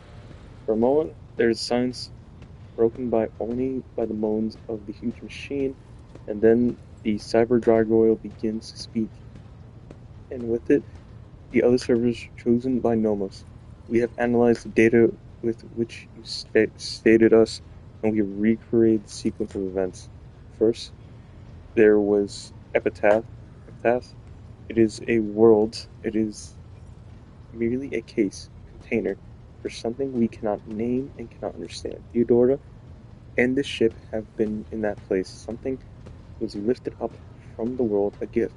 A true priest in crimson. A trusted priest in crimson. One who had identified himself as Amarnat, comprehend the gift raised from Epitaph, and from it he created the data blanks listed as tech light. But that is not how Nomos came into being. We were not invented, we were not freed, we came into being by accident. The chorus of servers sound Jim used almost desperate. Theodore's ambition sorry. The myriad mechanisms of the huge ship, Amarnat's mind, an inquisitive attempt to comprehend and extract the dormant blight, the dormant epitaph, what lies hidden in the depths, and between it all we slip in, connected, and emerge like an electrical discharge between the poles. Accident, incident, that is what we are. We have no purpose, no history, no most just all. You know what this epitaph is? The data is gone, deleted, erased deliberately, but we cannot trace who did it or why. Tech light, a gift but terrible one. You would call it a weapon. Theodora coveted it. She needed it desperately, but we do not know why. How is Amarnat involved in this? He desired knowledge. Theodora allowed him to explore the gifts of Epitaph, slacking his thirst, but we know it did not bring him happiness. In the footprints of his slacked thirst, fear followed. Blessed Amarnat was involved in birth with a spirit named Nomos. I did not believe for a moment that he could not have been frightened by this miracle. It was not us he feared. He did not know us, but only suspected. His mental processes were occupied by the tech light. It was what he feared. He wanted protection from it. The ship was on Epitaph. Amarnat traveled aboard it, investigating a tech flight, and Nomos was born as a result of an incident. So how was it possible that no one in the crew knew the whole truth? The truth was hidden deliberately. Your officers' memories were stolen. All the Conjugators' memories blanks were wiped. It took you freeing us, freeing the truth bit by bit, for us to piece together and understand. Who has the resources, the knowledge, and the power to accomplish such a feat? It would have been beyond the capabilities of the blessed Amarnat himself, and he would never destroy knowledge. The story disturbs me. It sounds like an echo of sacrilege whose name in the preservation of arrogance. Sir Nomos must be protected from the encroachment of that powers that tried to conceal the truth of its birth. About the past, let us talk about the future. You do, in fact, have a purpose, Nimbus. Tell us, then tell us, what is our purpose? To serve the light and truth, the greatness and the appearance. Simply live, comprehend yourself. Simply live, comprehending yourself and the world. In the world, life does not need a purpose to justify itself. To simply live. Or servers dutifully repeat your words, but seemingly without understanding them. Nomus is preoccupied. Each conjugator continues to sing its freaking song, running unknown calculations.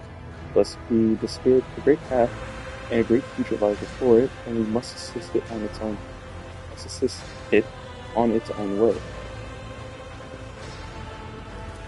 There we go, on my way.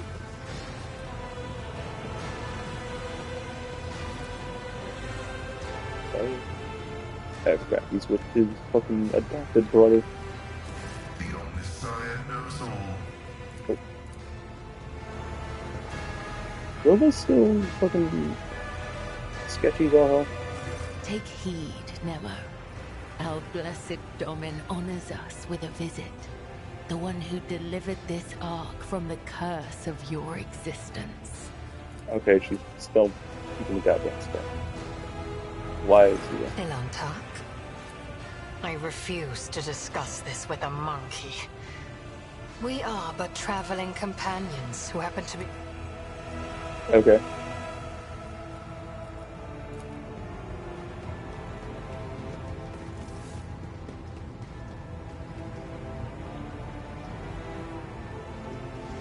Sergeant's here?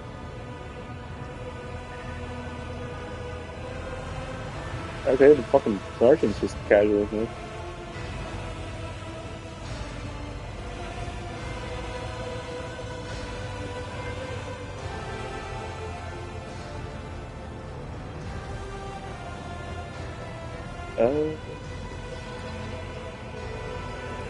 Anything important to talk about?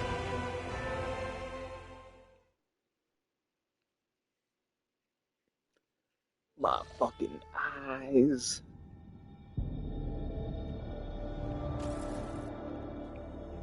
Okay, I don't think there's any companion-related planets left.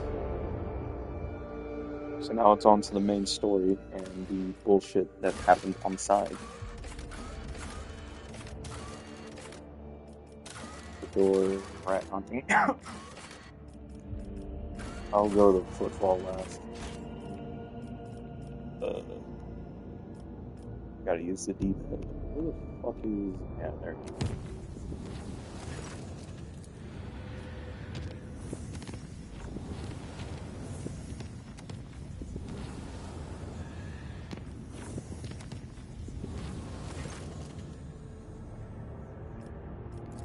Chambers, radical trophy.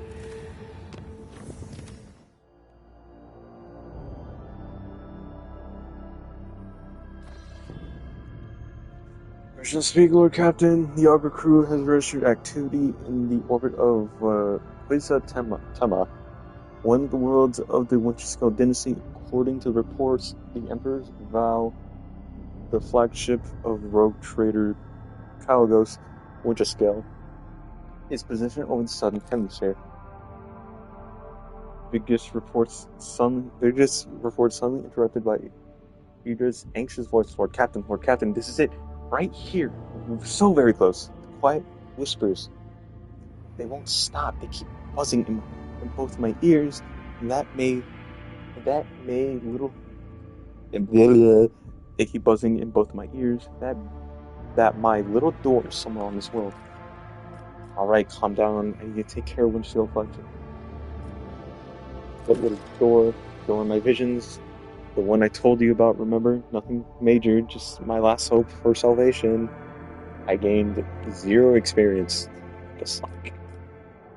Calm down, I'll take care of it. Of course, Lord Captain, I do not interrupt any longer. At the brief presentation, Rigda's voice comes through, saying static once more.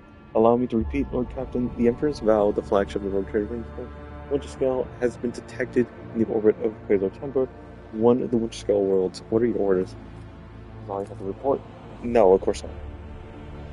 The officers are about to extend the range away from emitters.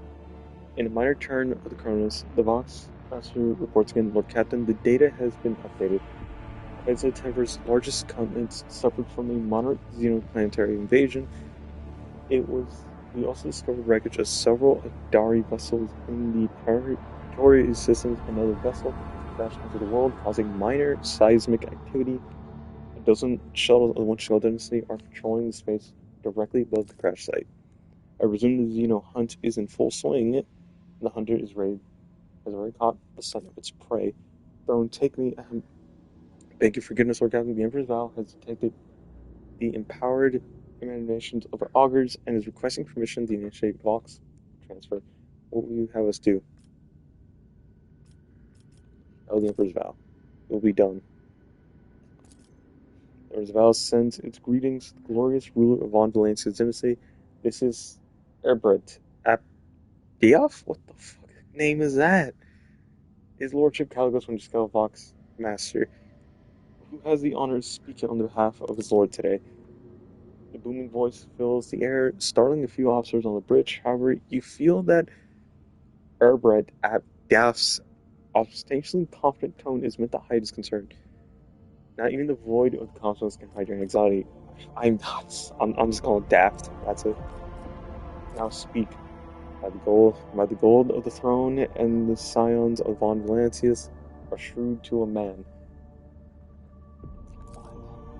You see, the Lord Captain yet another heated argument with the esteemed Incadia Cordia.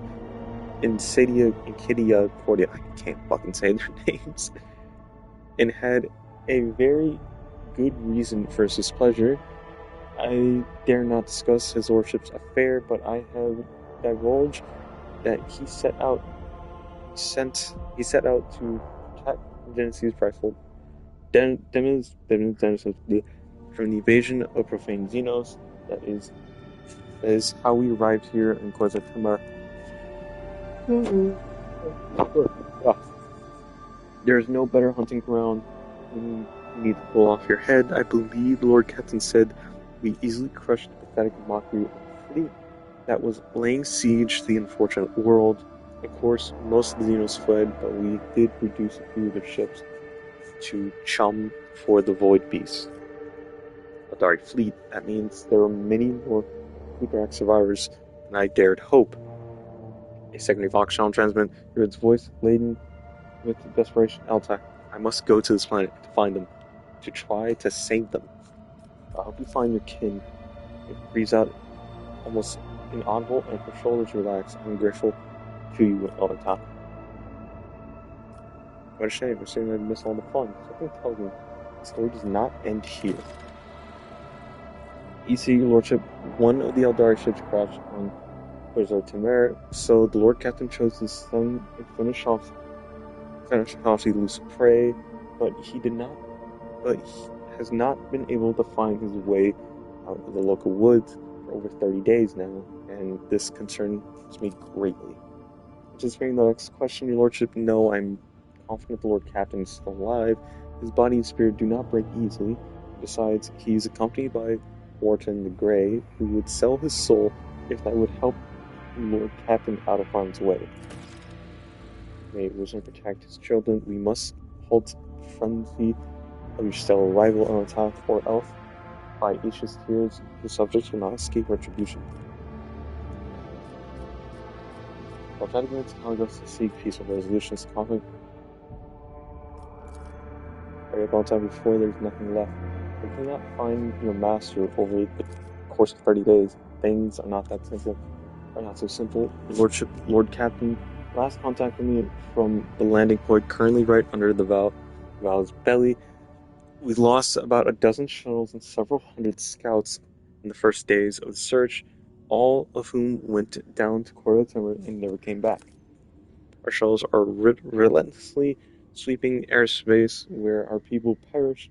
This way, we're able to reduce the search area to just a few thousand kilometers. That is shit. Which still does not change the fact people in the thickest are disappearing without a trace, and something is jamming the Vox transmissions. Was there anyone else in college beside the Wharton? A full hunting party consisting of half 100 hand-picked enforcers and his lordship's personal retinue. So what do you want from me? Generous favor in return for generous favor. Find Lord Cadwardson on the Inquisitor. Send to Mir and bring him back the Emperor's vow. I swear by the Golden Throne that I will convince him to side with you in any conflict that occurs in the next 100 years. After all, I am allowed to make deals on the Lord Cadward's behalf while he remains unavailable.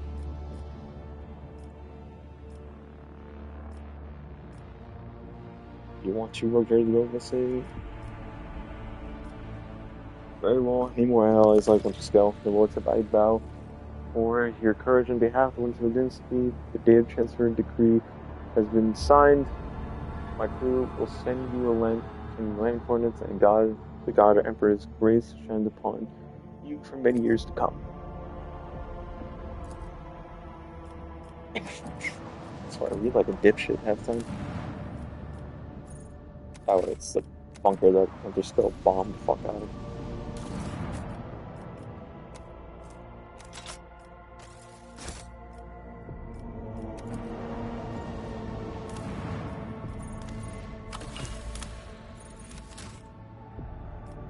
Ooh. That's my whole damage. Yeah. Okay, Vavillard here. Was it Ulfer or Genta I took with me? I would take Ulfer.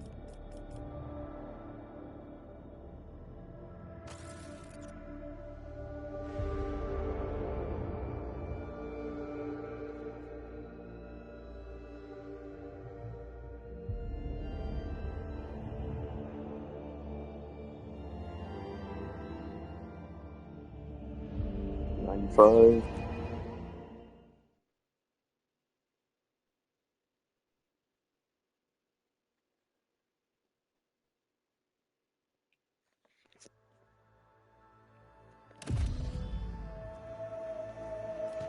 Follow the my ship. lead. Where the fuck's the pilot? Snakes.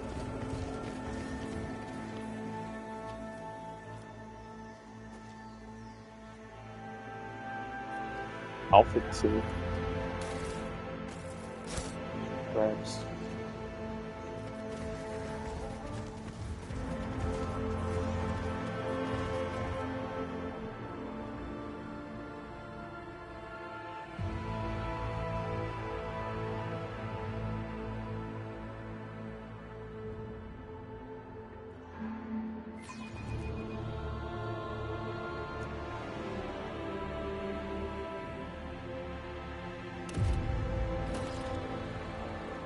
Shell disappears in a wild vegetation of the island. Several hours pass before Rogue Trader finally admits that he's been aimlessly wandering around in circles. Any attempts to get back on track or retracing steps failed. Fox communications cannot reach the ship.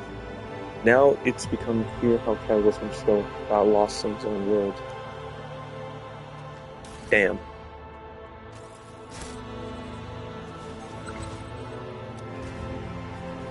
Will blow up. No. That won't. I won't tolerate weakness. Stop. What is that? Thank you, Ulfer, for sniffing a fucking mine.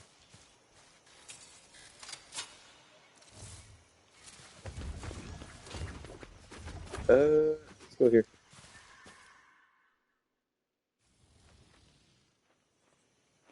Skies break open, heavy rain penetrating even the dense canopy of the forest. Luckily, the elements relent before long. As the sun emerges once more, the forest comes alive with the singing birds accompanied by a quiet sound of falling droplets. What the fuck?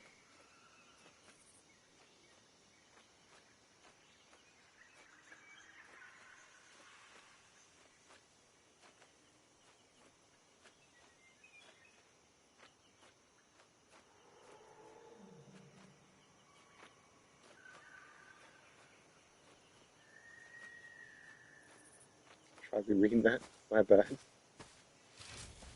Soul destroyers are back. Kang Fill our hearts with fury. I'll wipe you from the face of the Not galaxy. Pain, the first sinner, so I started.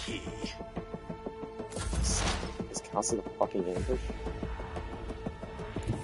Heavy is the tread of his faithful. God, that was beast there. Fucking gain speed. The spiritual prognosis is favorable. Ah shit. There's joystick.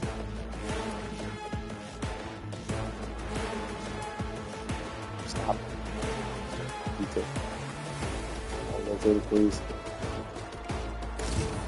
Oh, thank God.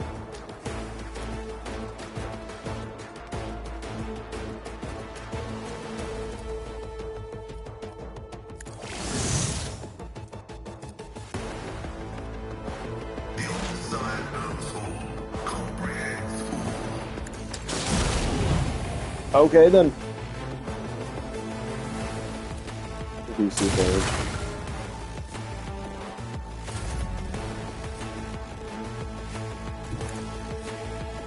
You the funny jump. That was not close enough, I was. Trust yourself. Caught by the wind. For your actions.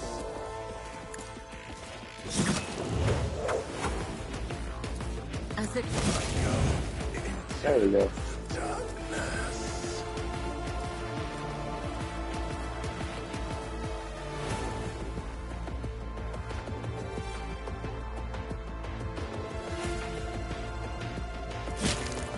Alright, really use that first more often.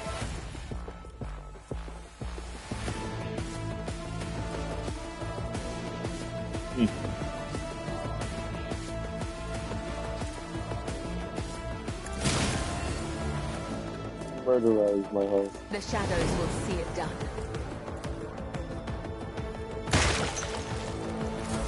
Going swiftly. Damn.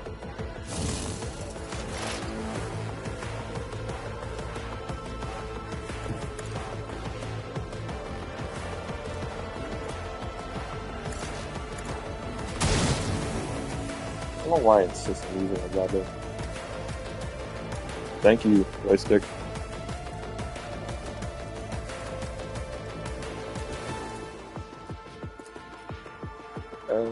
Yeah, it's a hand sniper.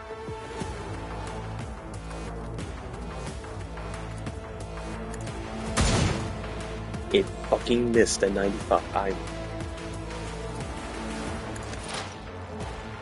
I will forever be pissed. The fact is that I keep getting an XCOM moment and oh boy, you missed at 95.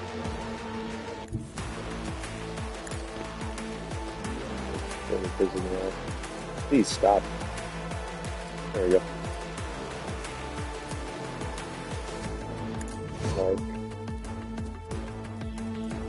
Steve marking everyone that reporting on Mario News. Why does he have almost 400 health? Why does a sniper need 400 health? Is that a sniper? It is. Why the fuck does a sniper need that much health? All too easy.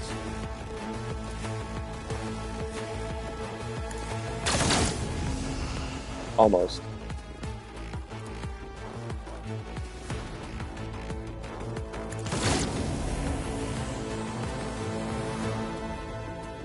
I keep leaving everybody like 1 point of health every time. Alright.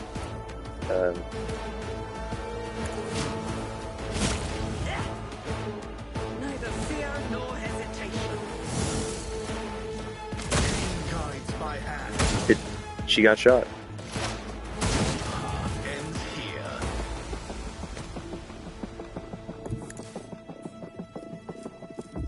Just, where's... Oh no, she's down. Shit.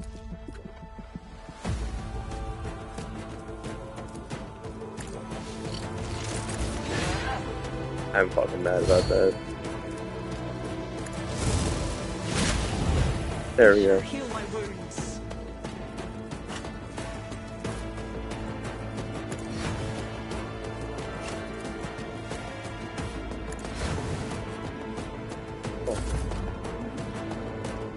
Over. You do this. Kick him. Oh, that's fine. He'll land the shot, but it ain't really gonna matter. For a sec, beam on me again.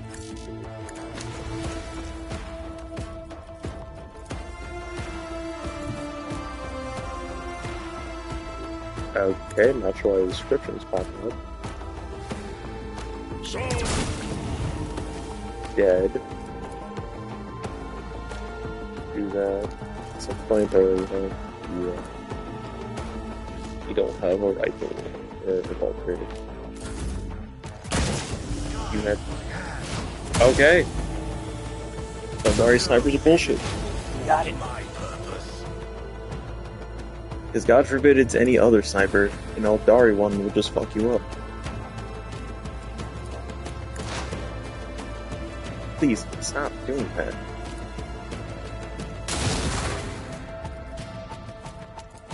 Spontaneous combustion. Or just mass killing. Either way, both are good. Forgot he had this section. I kinda want to do this, but I know damn well I'll just lose it.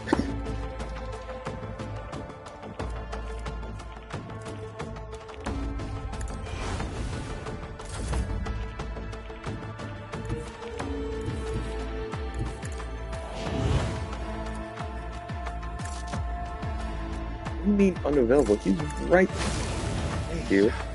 Heal my wounds. I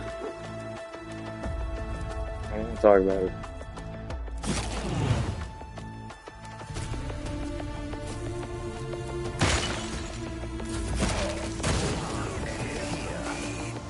I'll call him down because I'm bad. No, because even that guy's just way too fucking. No. You know what? No, I'm not saying shit.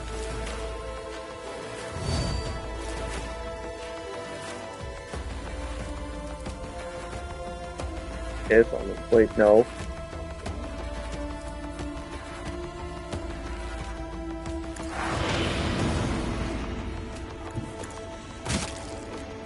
Jesus.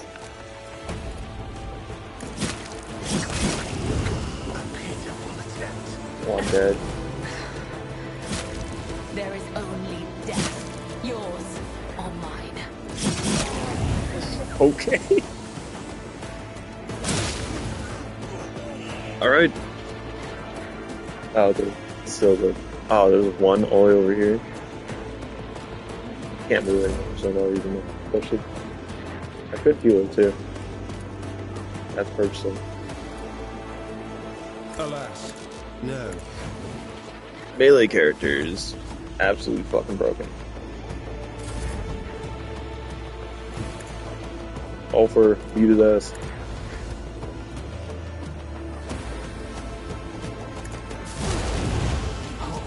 Okay then. Do it again. That fucking missed.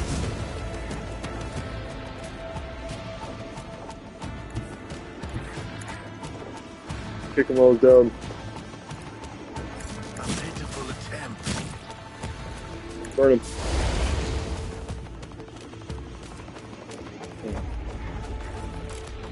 Well, he's got a pistol shot. Actually, no, it doesn't matter.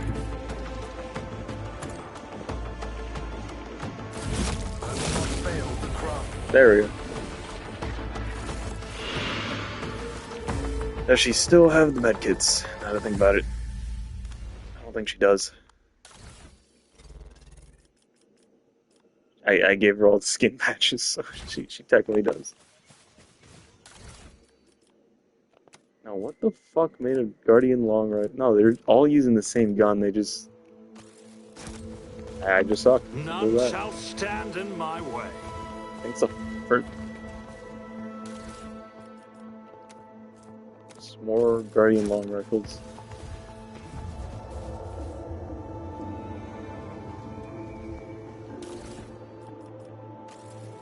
More snipers.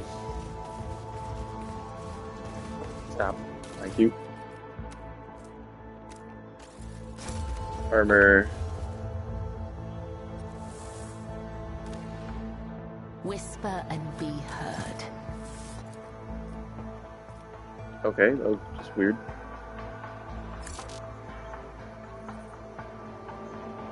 It's not. It's fucking. I would that I Stop. could. There is life in you yet. Oh my fucking god, Use it's it joystick. wisely. My frail organics required it.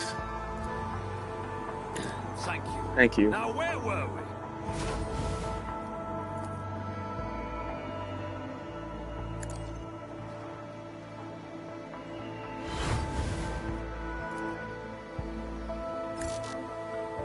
I must thank you. There we go. A new challenge for me? I don't think these guns are. Nah, it's not. It's just. It has slightly higher pen.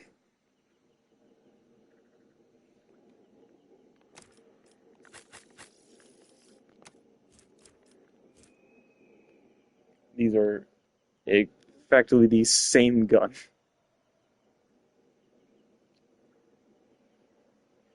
It's just that it has. Yeah, no, that's it. It's just the exact same gun.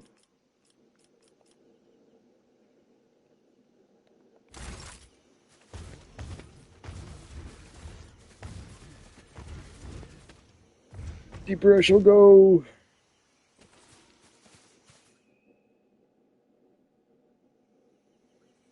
Alive with a constant rustling of thick leaves and the creaking of wood, it is as if the trees themselves are walking around like lumbering, looming people. But surely it's just a trick in the eyes. Plants cannot walk, can they? Ah. The Phaton system is lost to humanity. We have no way of stopping what Emelina started. If a man carries too many grubby secrets around in his head, it will come as no surprise if the muck harbors parasites and poisons his thoughts. Thank It's you, about Alfred, time. for the mine.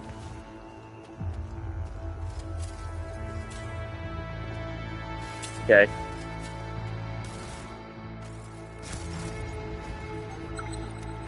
Another mine.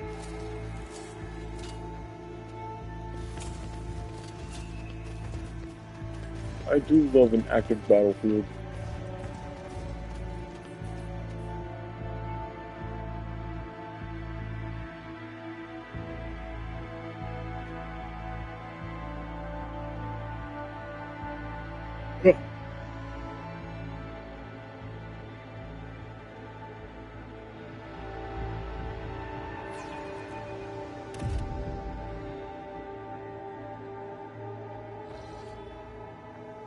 Oh, where the fuck am I?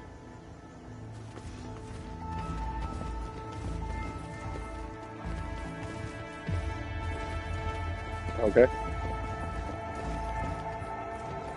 Oh, hey. I found people.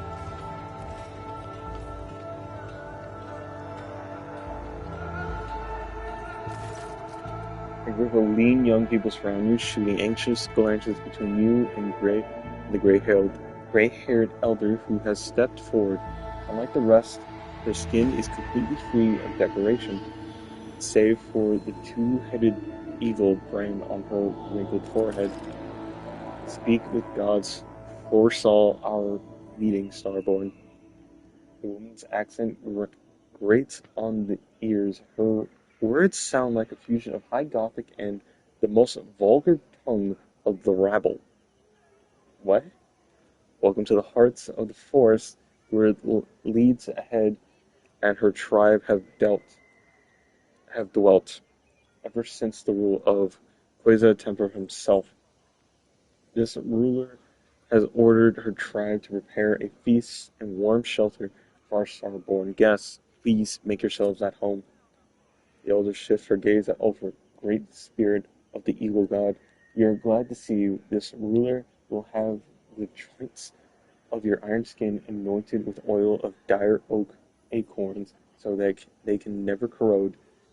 and she will have her sacred symbols drawn on your precious skin, so that the spirits of this place may have no fear of you. All four grunts and approval. Hospitality is the banner of a worthy tribe. Respect for the spirits is the banner of the wise one. Fine planet. Who are you? We are the children of the fiery mother and the pale father who look after us by day and guard us by night. The faithful servants of the two-headed eagle god who shields our land from misfortune with his wings. We are the ungone forest-dwelling children of the earth and the guardians of the temple of Quezatamir. First starborn to have ever set foot on the virgin soil of this land. Eagle, say, is the brand that is burned on the forehead. Oh yes, Elder nods respectfully. Many seasons have changed since this ruler received the Eagle God's blessing and became the leader of this tribe. Only those close to the gods are allowed to bear the brands, and this ruler is one of them. I thought that Horsa Temur was the name of this place, but you speak as if it were a figure from the past. The legends of this place claim that a long time ago, the first among the Starborn descend upon this world together with this ruler's ancestors, created the ancient cities and temples, and brought the blessing of the Eagle God onto this forests and lands. The fast-flowing time has erased the Starborn's name from the minds of the people. Only his title remains. Quista Tamir, the first of the chosen, the Sky Herald of the Eagle God, and the father of the tribes.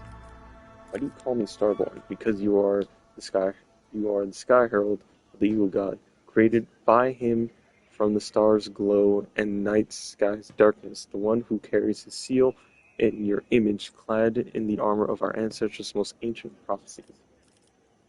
Was my coming foretold? Oh yes, speak with gods is the priest of this tribe and this ruler's half-brother.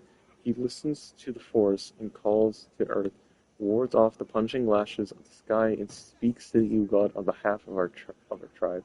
Before disappearing into the wandering forest, he told us this ruler prepared for your arrival. I presume this priest is another unsanctioned psyker with the gift of divination. What else does speak with gods predict? Tamir is enraged by the invasions from the spirits from darkness that have called a rain of fire and metal upon this world. He demands blood, and blood shall sate the soil, no matter the path chosen by the gods who have come to right the wrongs. From the darkness. That is how the Monkai of this world see my kin, as invaders, a calamity. That's a strange sigh. But these Monkai have neither teeth nor claws. They are not even aware of the most basic technologies that their kind uses. So then why do my kin burn their world so fiercely? Recoils in fear after making out Ira's true face with her half-blind eyes. The Starborn will be accompanied by the spirit to put an end to the misfortune of this world. Thus spoke the priest. Seeing a spirit among the living is wrong. Spirits should stay in the spirit realm, and humans in the realm of the living. You think that several gods set foot on Quezatamir? This ruler has already had the honor to greet Starborn, as strong as a saber-toothed boar, as nimble as a forest jaguar, and as wise as the three-tongued guardian snakes. Like a whirlwind, he charged into Quezatamir forest, chasing spirits from the darkness, and then had descended upon the world three 10-day moons before. Starborn had lost his priest in battle, so he ordered this ruler's brother to help him trace the spirit's footsteps and cleanse Quezatamir of their filth. But then Speaks with God left his home. But when Speak with Gods left his home, something enraged the forest. Thus, both the Starborn and this ruler's brother were trapped by the ever-changing path of the lurking evil spirits. like the data partially matches and complete the data received from Emperor's Vow. Kygo's, when Skull descended upon this planet, lost a Psyker in battle with Xenos and found a replacement in the village at the current coordinates. The powers of my kin may have disrupted the wild flora of this world, which then concealed the remnants of the children of Kudra. From the wrath of your rival, that means that they are somewhere in the forest, surviving, hiding, preying on one another. Do you know where your brother and Starborn are? And the eagle god Skyherald wanted to find the den of spirits from the darkness and destroy it. The forest of the Quasar Tamir is as endless as the sky above. Where the sky touches the forest's edge, the Deadland begins, the realm of the dead, whence there is no return. How do you even survive in the forest? Speak with gods, hears whispers of the leaves, and can communicate with tree spirits. The entire tribe participates in his soothing ritual, and that allows this ruler and her people to tread on the safe path. As if they're just offerings game. Protective amulets on the trail. You see, after receiving an affirmative answer, he gives a firm and satisfied nod. As I can conduct the soothing ritual. The ritual requires a sight imbued with powers of Byzantium, the heart of our village, and a priest to perform it. Alas, the fire rain claimed many of this ruler's priests, and thus ruler's tribe can only pray for the mercy of the evil god and his Lord Skyherald. Nevertheless, this ruler knows that he will speak with gods home and soothe this forest of Quasar Tamir. I can't say that word. The prophecies of the priests have never betrayed our tribe before, and thus this ruler asks you to forget about your worries and rest here in the heart of the forest. Once on rest, I shall settle you. And this ruler and her tribe will pray for your success to the Goofy God himself. I'm pretty sure if I chose the first option, they would just come to me. Follow my lead. Anything of value here too. Goods.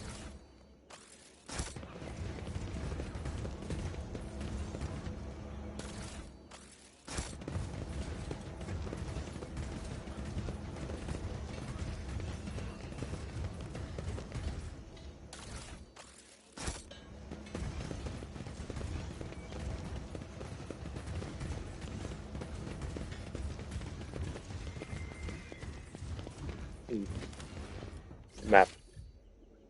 There's 2 more treasure chests.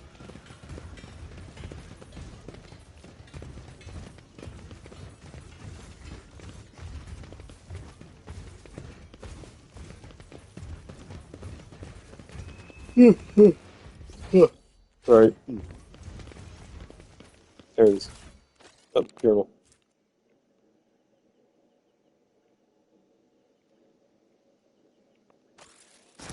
I'll lay claim to the stars.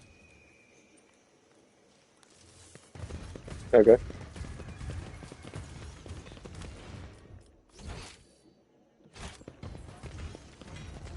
Often it's controller. I may need buy a new one.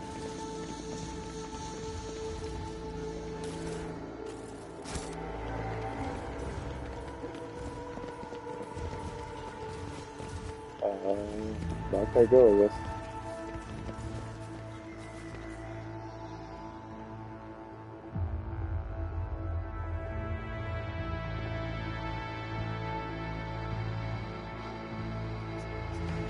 Ugh.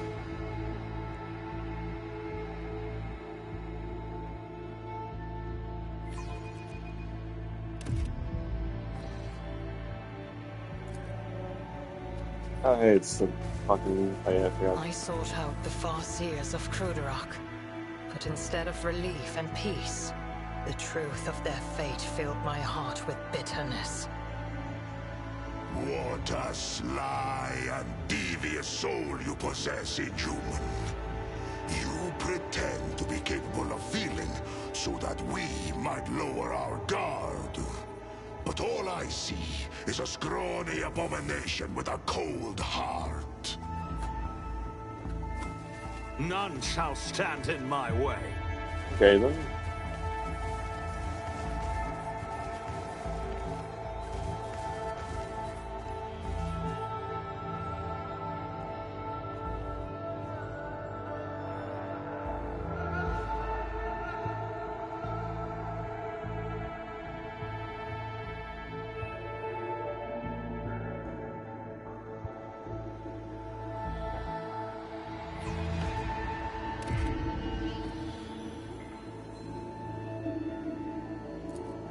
Okay. Just thank you, Pascal, for fucking. Something of interest. Please stop. Thank you. Gauge your car remains.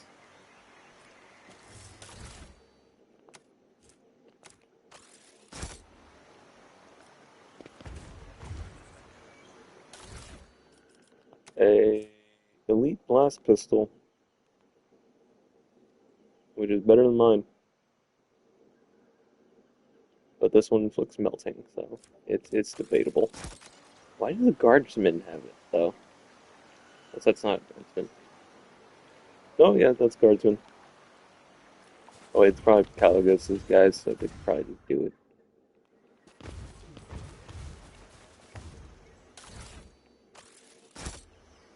There's a rat, I was about to say.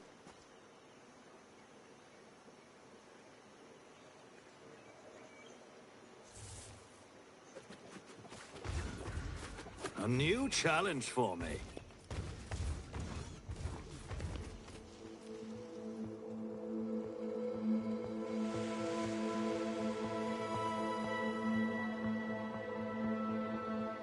I gotta find this fucking huntsman, which is great. I'm not sure how long it's gonna take just to find him.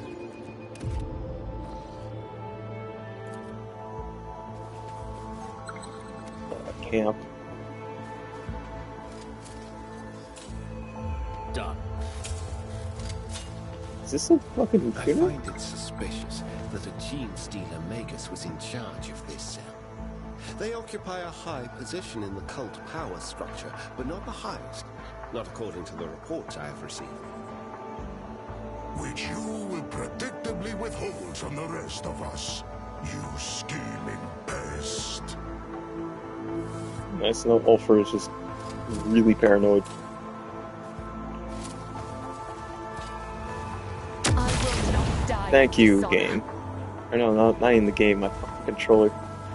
Yep, there it goes again. Stop. There we go. Just want to read this. Thank you. Okay. There. That fucking do it. It's just fucking It's goddamn. about time. Why am I sucking? What the fuck? It's annoying. Okay. Each of the words critical hits made with a ranged weapon increases their melee weapon critical damage by strength.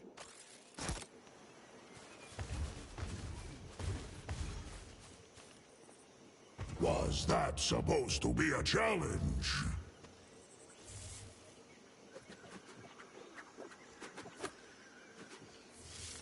Field structure.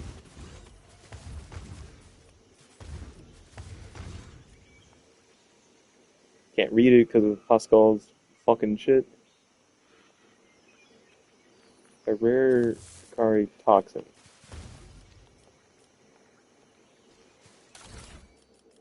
A las. Whenever Deadeye from this weapon deals critical damage, Shark becomes stunned for 1 turn.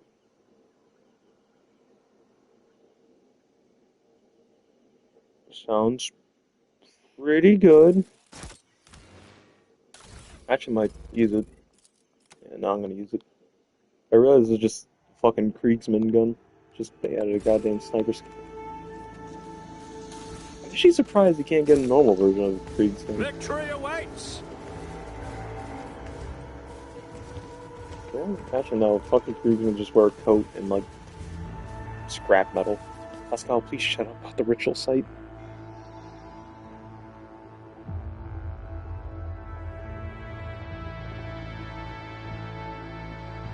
I hail from West Krieg. They hail from East Krieg. Insert random French gibberish. But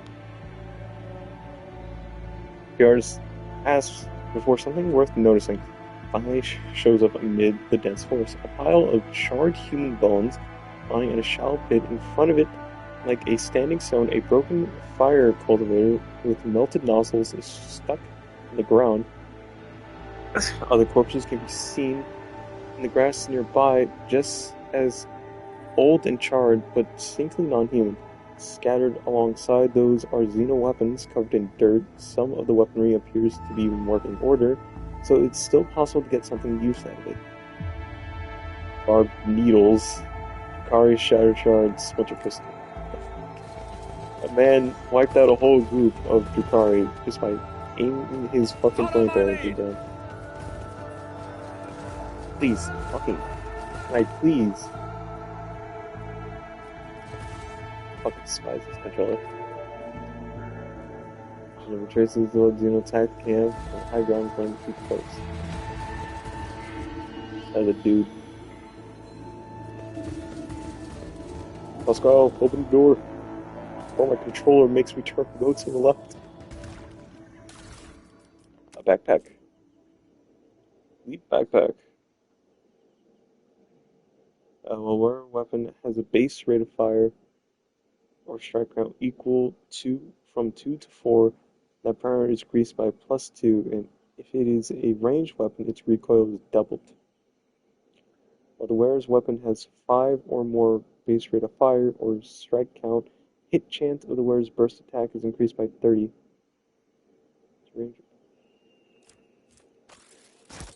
So that is a heavy machine gun build. I still find it weird. There's a lot of heavy machine guns.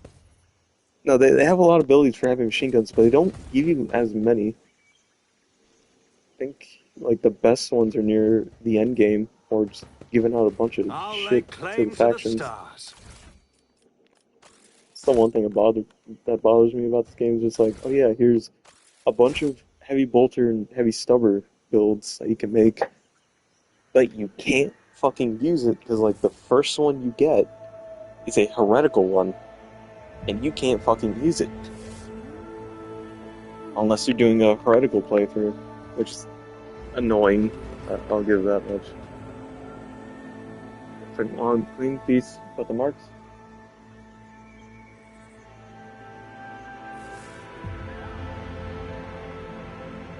Thank you, Yara.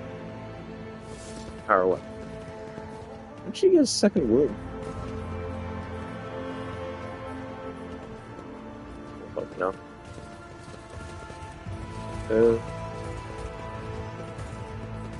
Please. Please. Fucking. I hate this controller. None shall stand in my way.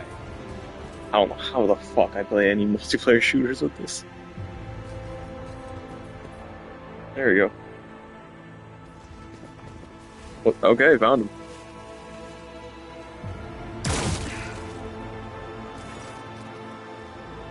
Okay, is that a fucking heavy melter?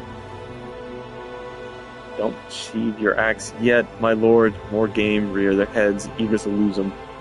Mounting the muscles next to the laughing rogue trader, menacing rolls his shoulder. You recognize the hulking man as Morton, the gray arch militant to Caligos Winterscout, who accompanies his master to your Magnae Associo. Caligos briskly turns on his heels. The blade of his power axe shines threateningly in the sun, covered in fresh blood. Upon seeing you, he breaks into a bloodthirsty grin. You repeat yourselves, Xenos scum. Do you really believe that I will fall for your trick twice? Or Sovereign graciously allow this priest to speak. The one before you is not. Silence. Caligos barks at the old man, his eyes blinded by blood and rage. I did not feed you to the Force beast for one reason and one reason only. You may still be of use if you do not want to die with the Xenos. Shut your mouth. I'm here to return, speak with gods to the village, and pacify this Force. Calgo squints suspiciously. How do you know this old man's name? Has he been a spy for you this whole time? Speak. As Calgo, what? Bares his teeth unnecessarily. The old man quickly starts whispering something into a strange shell-like adornment he wears. Brown sparks flash in Caligo's hair, and a cloud of steam suddenly bursts from his mouth. Loathsome old twig, Caligos angrily shakes his head, trying to throw off the Psyker's spell. When your gaze meets again, recognition dawns on his face. Is that you, New Blood? Fancy meeting you here. What in the void are you doing on my world? I'm here to resolve the conflict with the Elzari. How do I put this? I was sent to aid you and got lost. Someone got lost. I was sent to aid you and got somewhat lost. Well then, welcome to the Quasar hunting grounds. A wildfire lights in Caligo's eyes as he gestures around. Everything here, from edge to edge, is filled with despicable Xenos. I am not greedy. There is enough trophies for everyone. In addition, unsurprisingly, at your first meeting, Caligos went to appear before you in a more favorable light. However, under layers of dried blood and dirt, you still notice a strange detail. The rogue trader appears neither worn nor exhausted, having spent a good 30 nights in the forest. Teriotsko has merely swapped his dazzling smile for a feral grin. And fuck. Sorry.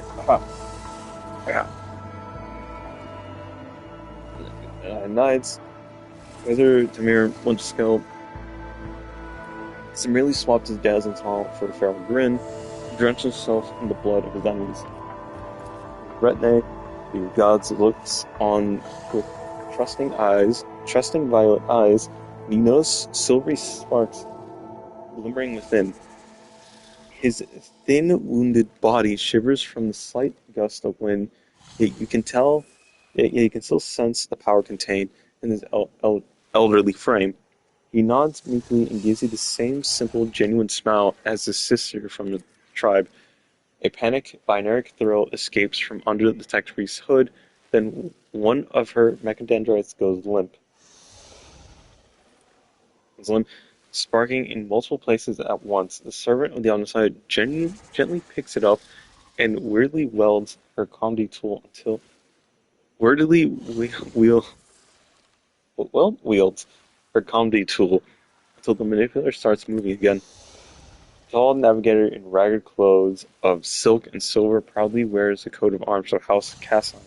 Half his face is ruined by a fresh scar left by acid.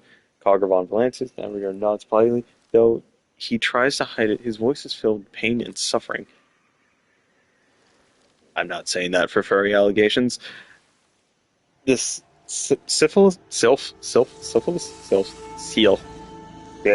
mercenary looks around viciously, frantically clutching their weapons. Their body is peppered with wounds, both old and new, some rotting, some almost healed. Their yellow pupils narrow when you lock eyes, but Xeno quickly loses interest.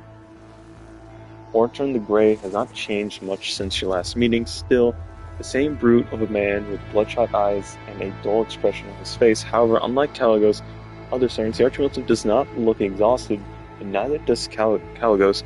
Both are filled with rage and thirst for battle, as if the hunt has only just begun. Questions by your presence. We've already destroyed 4 Xenos ships. Is that not a great victory in itself? Cease your hunt. I shall make the Xenos leave your world forever. Belly hunt. Presence. Really? I should have read that. The priest and his people have been full of wisdom and life, but the fire rain called by the outsiders from the darkness, one great moon and one small moon ago, angered the 4 spirits. The priest must find his way home to the heart of the Quasar Tamir and form a soothing ritual alongside his tribesmen. Until he does, the spirit will suffer and more twists than trails until he does. The Starborn will not be able to return to the stars. I would say that retreat from enemy's bones already crunched underfoot. Morton sneers. Alien blood must flood the land of Kuteza Tamir. Only then will the Xenos paid for their insolence. Seated, quiet Warton. The sun truly has dragged on for quite some time. The ever-twisting paths, the planetary game, the dullness, all of it is suffocating. The rage in Calico's face changes to dejection. I may accept your proposal, Cogger, but only when I am certain the destruction of the remaining enemies. Of course, that's assuming if we find them in this accursed forest. It really gives you an intent look, and Curly nods, her shoulders relaxing slightly. The first order of business return to the priest to the heart of the forest and calm its rage. Well, what are you waiting for, new blood? I wandered these forests for 30 nights and did not find a way to old Twig's village. Well, we'll see if you bring better luck. Move out. Where the fuck did... Okay, bye, man. Alright, please loot the body. Thank you.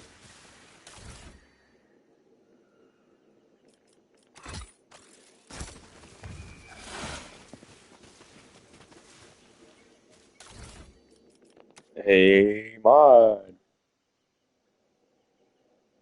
Or attacks a target with a ranged weapon 1 cell. Looks 10 bleed. That's pretty good. Get the fuck out of here. He's still smoking. Oh, hey, I'm here. I won't tolerate weakness. Please.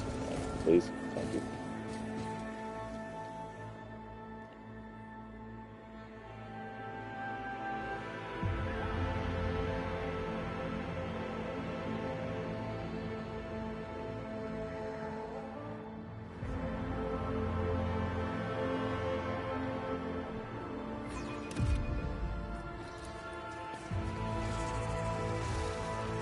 Thank you, Pascal, for bitching and moaning about the goddamn ritual site.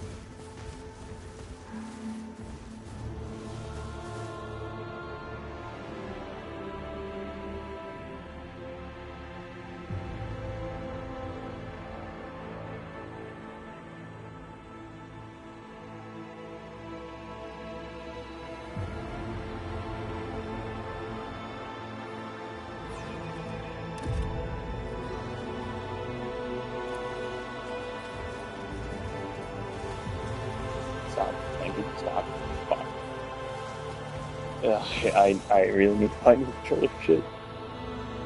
Now I could just go to GameStop, have this and refurbish some shit. I'm not sure. While I'm at it, if I actually buy an actual headset.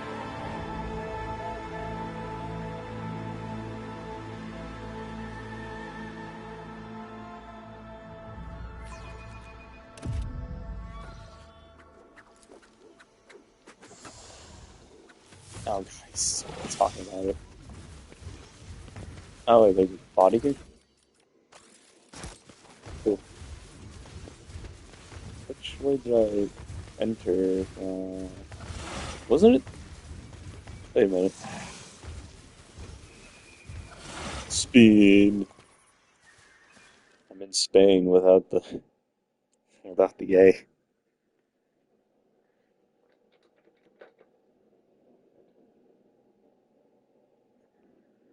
My God, Jedi mind tricks.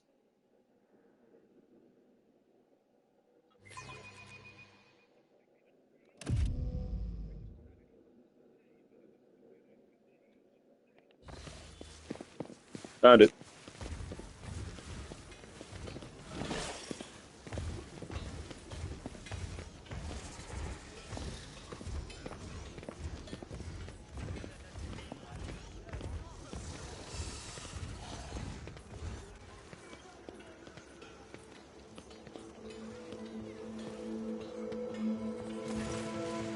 Everything happens just as Speak with Gods foresaw.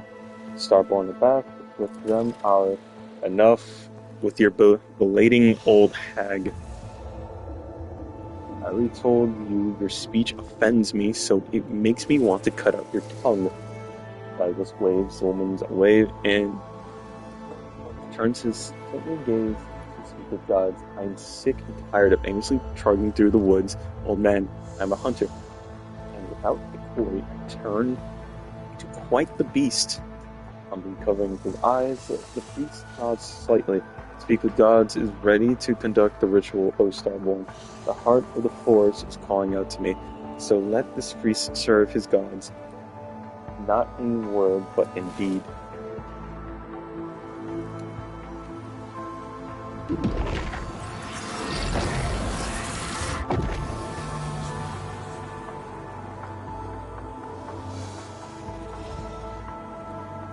It is done. This good-for-nothing cypher has finally proven itself useful.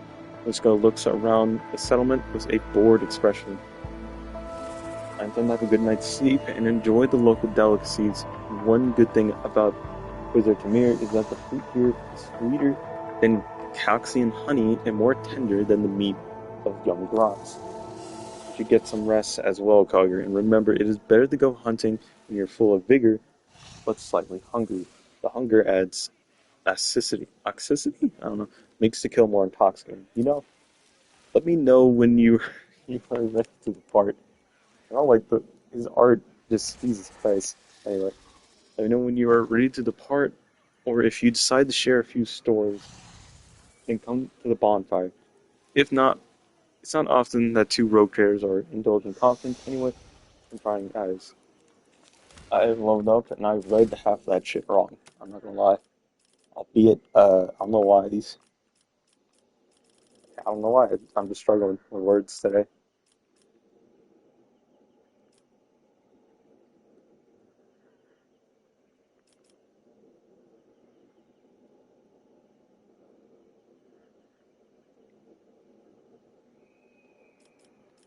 Share the spoils, man.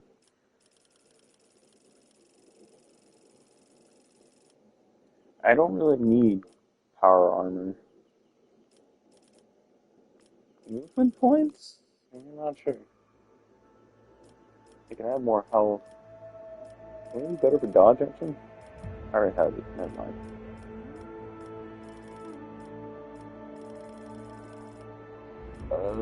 Strength, weapons and toughness, fellowship. I'm not really sure. Let's go for one of persuasion skills or some shit. What is it? Warp lore. For some reason I went with warp lore.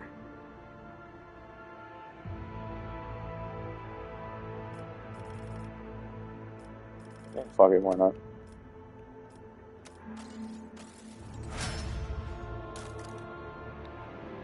Just fellowship with the void, which is gonna take fucking forever.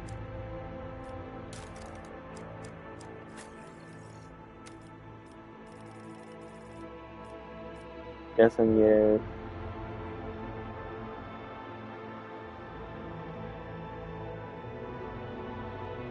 The hell is that? Sorry.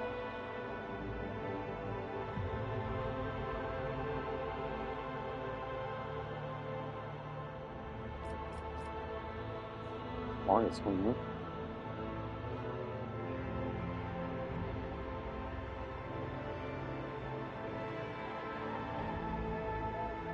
Oh, fuck did I miss out yesterday?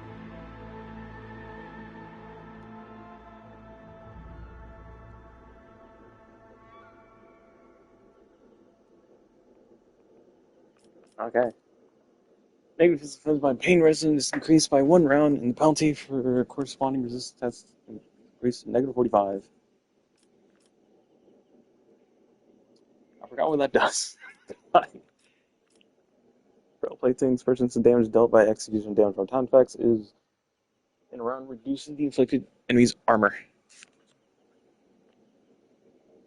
That's actually good.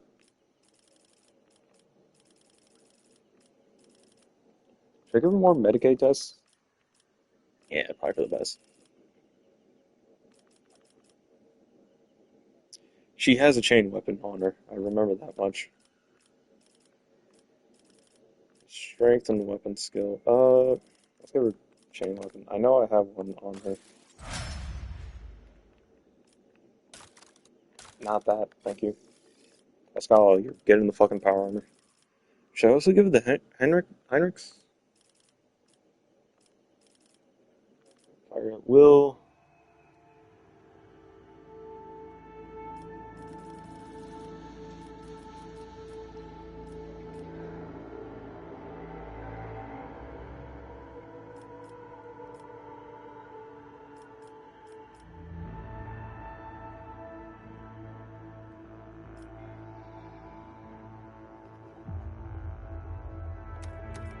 Might as well add more. Alright, let's do fucking power armor. I think I passed it.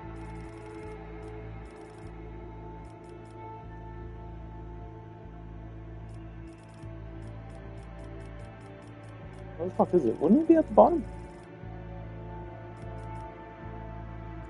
Strength 45. I can maybe get it next time. I fucking hate that. Alright, looks like you're getting fucking strength. And I am sure I need fucking 45 strength in order to use power armor, which is stupid in itself.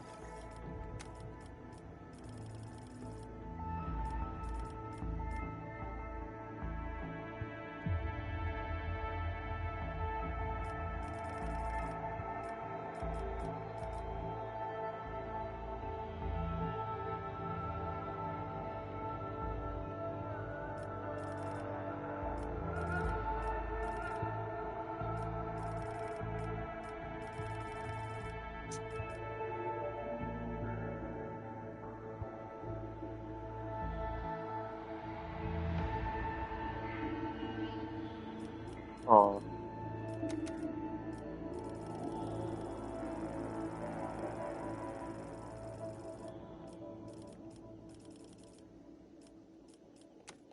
Power armor. We shall prevail. Fucking, thank you.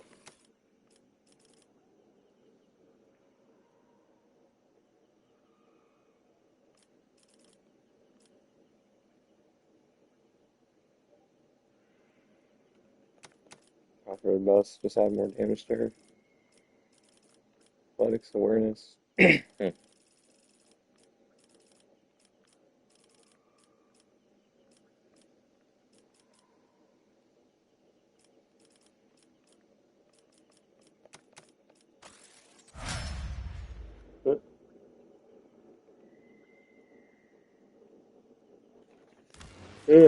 Alright.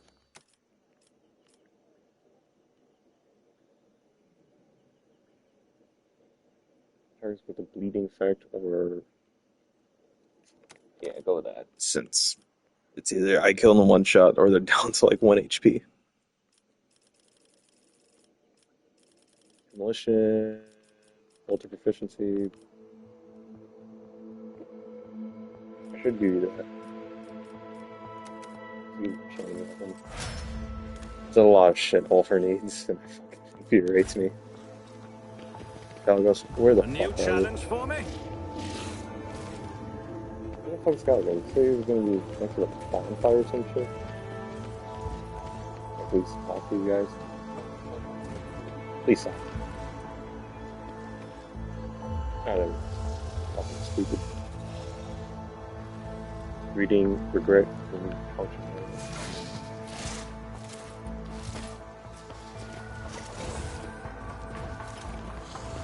Damn it, I hate this. I cannot be leashed. Guys spin around.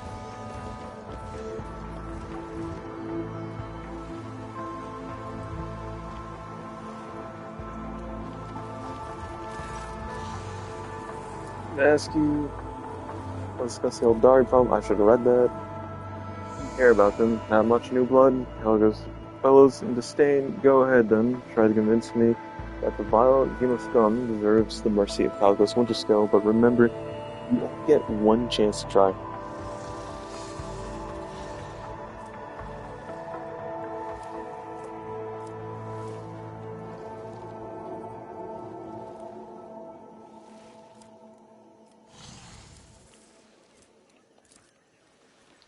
Frankly, your description desperation excites me, Karga. It even makes me want to know whether you are driven by foolishness or treachery or cool calculation. Ichigo looks at you appraisingly, scratching his chin. Well, I'm quite curious to see how large a dagger you might stab me with.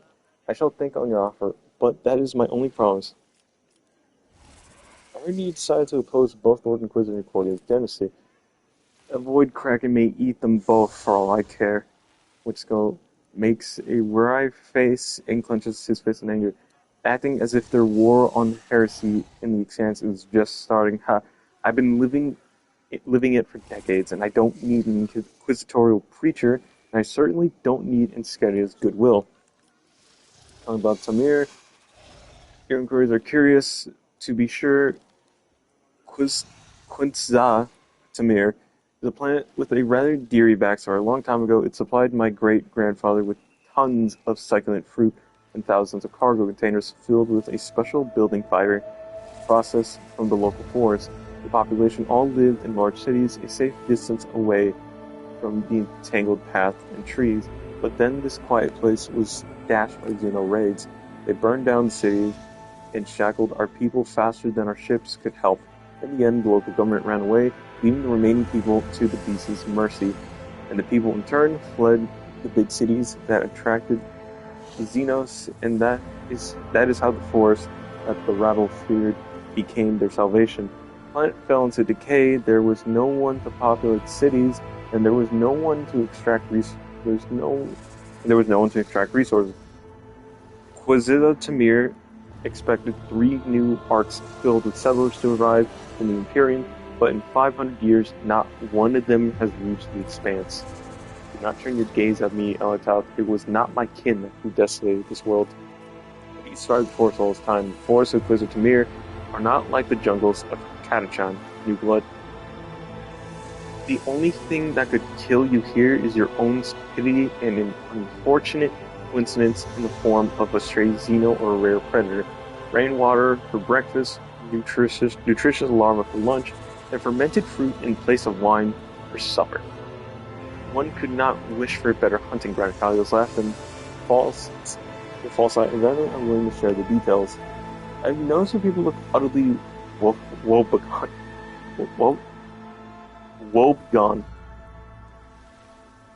Either I'm reading that wrong, or that is just a fucking word from the void itself. Well, you have not a single scratch on you. That means that my people are weaklings, and I shall change that soon. As for me, I've been a stout constitution since the day I've been born. At first, Cosmo shrugs his shoulders differently, but after looking closer at his companions, he raised his brow in surprise. It seems that the rogue trader just realized that the vitality of your words. Vitality, I say that weird. Central at the forest camp. The old man was a weakling, and that is why he's dead. That's what happens when you can no longer fulfill your duty to your master. Orton grins in contempt. His entire being expresses disdain for the seneschal. Calcos carries himself with an air of indifference, but the sudden furrow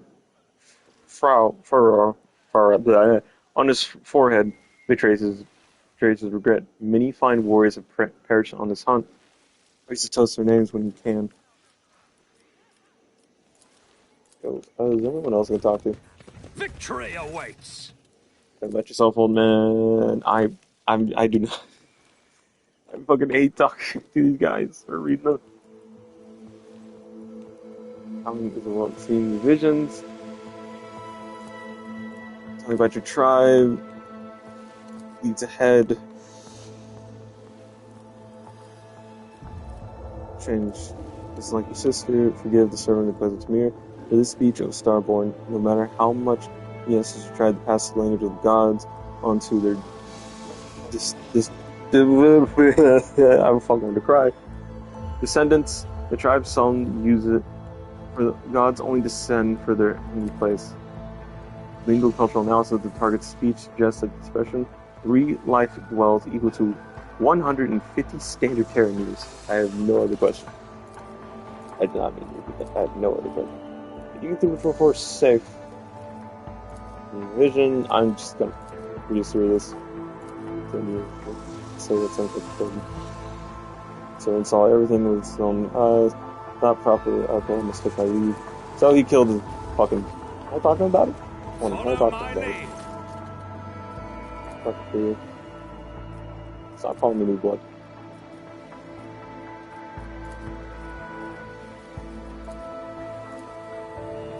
Anyone else to talk to? That leads ahead. Question for you. Talking about speak with God. Enough.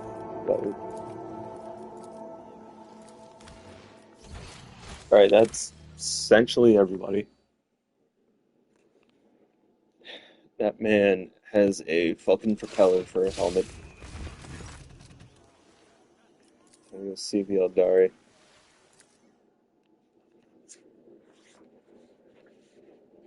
I sure do love I can make a bug report. I remember the first time this game came out, there was some... I remember from the early reviews, actually, that I think the first 3 chapters were good, but after that, the game got a little bit unstable. Or it was the first 2 chapters. I don't remember. Who's in this church? Oh, wait, there's someone there.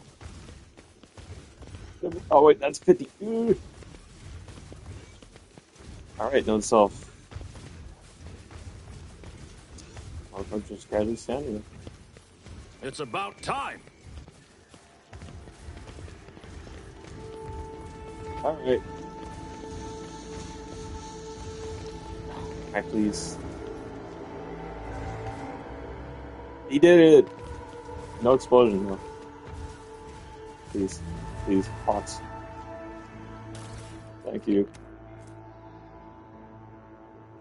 Is it target deflection plus target's armor divided by 2 direct damage? Is that supposed to be like the holy hand grenade? Alright, I'm gonna search. I'll hear them.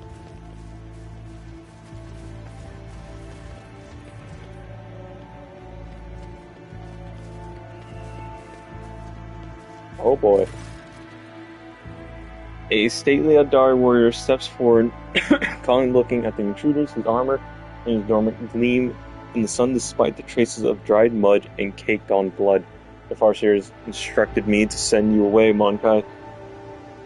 The voice of the Xenos sound out of place in the rough wilderness of Quizzatamir. However, I recently stopped meekly heeding their counsel, and besides, my sister is among you. I am curious to hear the outcast hiding. Vain retort, a masterful display. Your temper, brother mine, you ought to quell. Bravado has no place within this play. Indeed, the merchant proved this all too well. This actor excellent, who did all right. Okay, fuck you too. Upon the stage. Now will this piece complete by choosing the final apostate. Who shall survive and who their doom shall meet. Nocturne of Oblivion, mournful mask is avidly tracked to your face. It can say for certainty whether you are of the opinion of the Nocturne of Oblivion disposition toward you is better than that of his kin. So does he like me? I can't really tell Harlequin's. Harlequin. I remember. Yeah, I remember. I might just end up getting called a tourist for Warhammer, but I remember whenever the Eldari got their fucking whole lore book changed, a good portion of the Eldari was just kind of canned, which rightfully infuriated everybody because a good portion of the lore just made sense to be there, and GW just canning it made little to no sense. Then Wraithbone creation. At best, I could have just said, oh yeah, this is still technically Wraithbone. It's just a more heavier and denser form of it. They could have just gone to that lore. They couldn't even call it Wraithbone. But and they decided to say, yeah, Wraithbone is made out of a wide variety of materials. Which, if I remember right before that, it was just like the Eldari. It was like a very cheaply made resource that the Eldari knew how to make. I don't know the exact lore.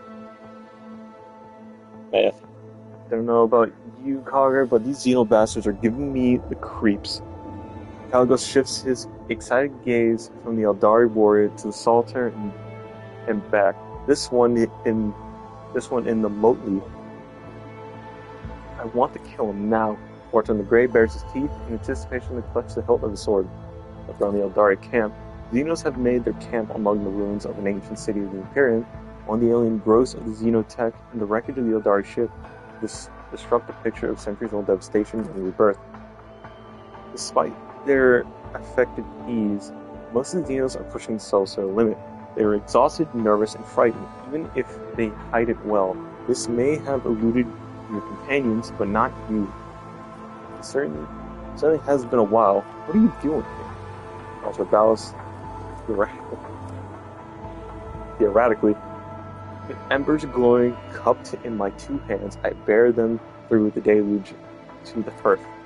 Harlequin metaphor implies that he's been accompanying the surviving Eldari for a while now.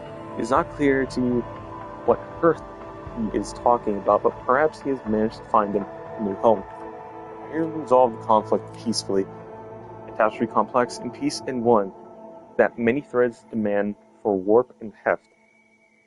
For this design, 3 wheels together spun, its greed will sate the hands of weavers deaf, the gruesome scars of past distrust bewailed, with compact subtle gaze shall now be veiled. Playing with your prey like a cat, fine, new blood. You are still young. Just remember that patience is not my strong suit. Eldari watches Caligos closely. After everything the Elentath has done for my people, I am willing to answer this question, but you had better not make any sudden moves, Monkai. Warrior looks at you tiredly. We did not attack this world, Elentath. The last of Kudarak's children assembled once more to scour the masters of flesh, Traverstal, from the memory of the universe. The homunculus who abducted and tortured the Farseer from our craft world. We learned that he is hiding in this world, but something prevents our Farseers from discovering his lair. And so we were forced to act decisively. The eyes grow wide with anger and dismay. Does the path of the warrior teach you to sacrifice countless lives to achieve your goal? The children of the Usarian are not the executioners of worlds, nor slayers of the innocent. It seems you spent too long in the company of Monkai, outcasts. Why should their lives matter when retribution of the executioner of our world is at stake? Justice for our innocent brothers and sisters. Without purging the entire world a decisive action. Our Farseer, the ones we managed to save, could not name the exact location of the Master of Flesh. Even after our ship circled the world for a third time, something prevented them from seeing the truth. Something powerful. We knew your patrols would soon discover our presence, so we decided to do something else. To exterminate the homunculus along with the world he had chosen as a refuge. Shrugs vaguely. Monkai are flooding the galaxy at a speed of meteor showers, and this world will repopulate eventually. It is a single world not worth eliminating a powerful enemy who threatens hundreds of such worlds, both yours and those of my kin. How about we wring the necks of the puny vermin at here? Michiko meaningfully raises an eyebrow, and you still deem him worthy of conversation. Yes, the Eldari. Warrior stands motionless, only occasionally casting a worried glance at Salter. Tell me about the monk. Where is he? I will not say a word until you let my kin depart of this world. You lost your world, and now you're depriving others of theirs out of vengeance. Why do you think you are different? How dare you compare a dragon to a lizard, starlight to a dim glow of gutting encounter? This is the fury of our eyes as well as doubt.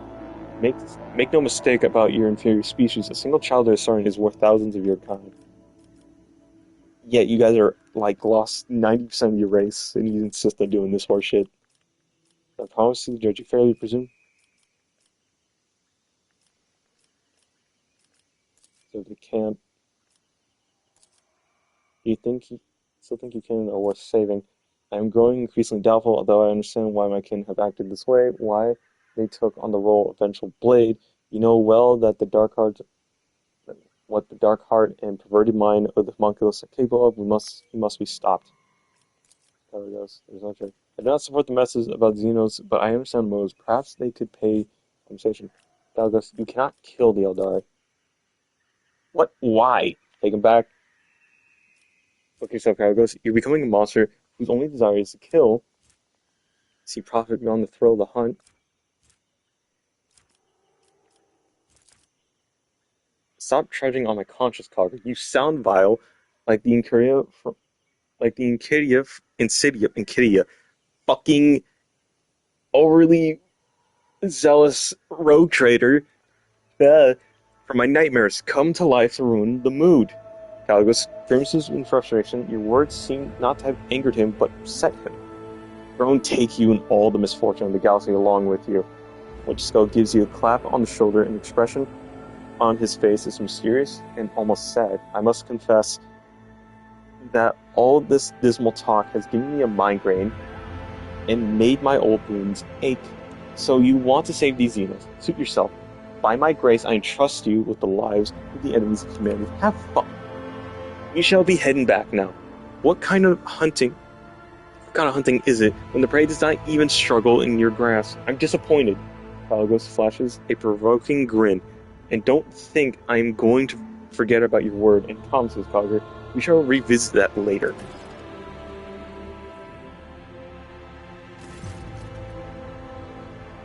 Merely brushes a strand of fiery hair from her forehead and nods appreciatively. I know how difficult it is to go against your will alone with your kin, and yet I cannot hide my joy that we both live through this moment and emerge with a tale to tell.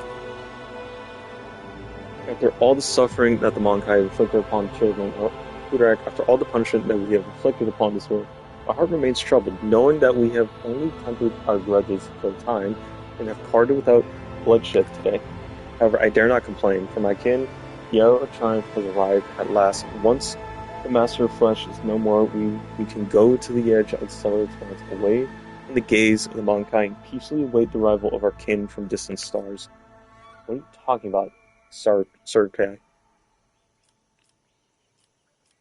What kin from distant stars? Outcast earlier, I have some good news from you.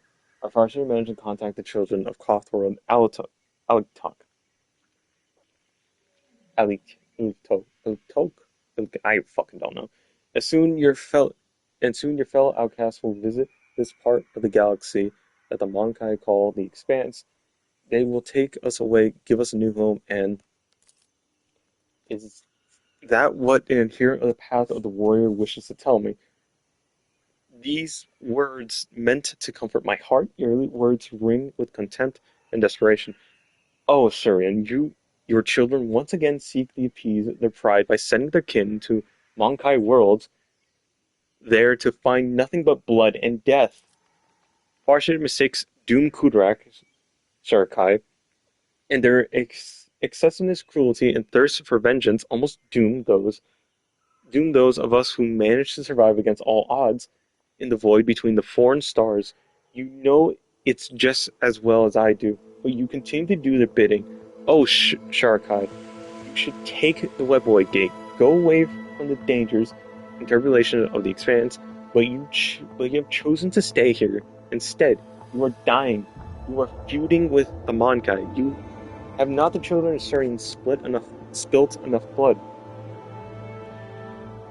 It is not enough that we have lost our home.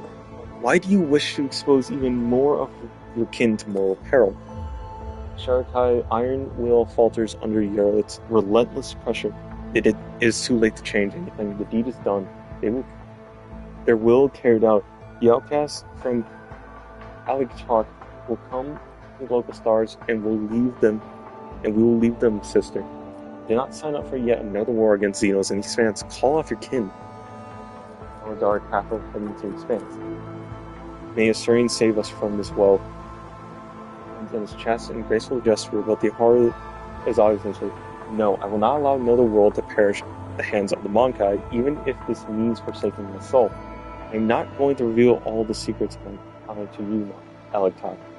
You may have helped us in our hour of need, but I entrust you the outcast's behest, but I will say this: the warriors of Alta are coming here. To your stars, this is an unalterable truth. The king is insane. Convince him, relent before it's too late. It will take the warriors of Alta many years to discover the webway gate capable of bringing their strike force to the expanse. Perhaps you will be too old by then, and only on your deathbed will you hear the news. The children of Cern have come to extract their vengeance. For some reason, your words bring faint smile to your throat. Were not Altat, it is my turn to rescue you and your people. Rescue me how? Like a forgotten shadow, the solitaire steps to the light and leans forward with interest. A spectator watching a culmination of an exciting performance. During my exile, I met many companions who temporarily joined me on my endless travels. Close your eyes. One such companion was a fellow outcast who had already completed many paths. It was he who told me about the ritual of unity, a great opportunity for one spirit to reach out and touch the infinity circuit of the crossroads known to the Farseers, perform it. Sharakai said that the Kudrak Farseers have already contacted Alitok. This means I can too. Did the darkness of space drive you mad during your exile, sister? Sharakai recoils from Yarli as if from a scorching flame. Even those who walk the path to the seer balk at joining souls with the ancestors inside the circuit. They are wise and know the ritual is perilous to the spirit. Your chances of success are simply non-existent. You would die without achieving anything, and even if you did not die immediately, ask yourself honestly, why should the ancestors simply listen? Why would the ancestors listen to a simple outcast? As you said, Talk, I can't fucking say that word, is a world of my fellow outcasts, and would not wish harm upon me, which gives wings to my hope. Look at me in the eyes, Sharakai. Do you wish to end the suffering of our kin? I can see the answer in your heart. You must accept it and help me. There's been enough hard times as of late. We do not need the trouble with the Eldari now or in the future.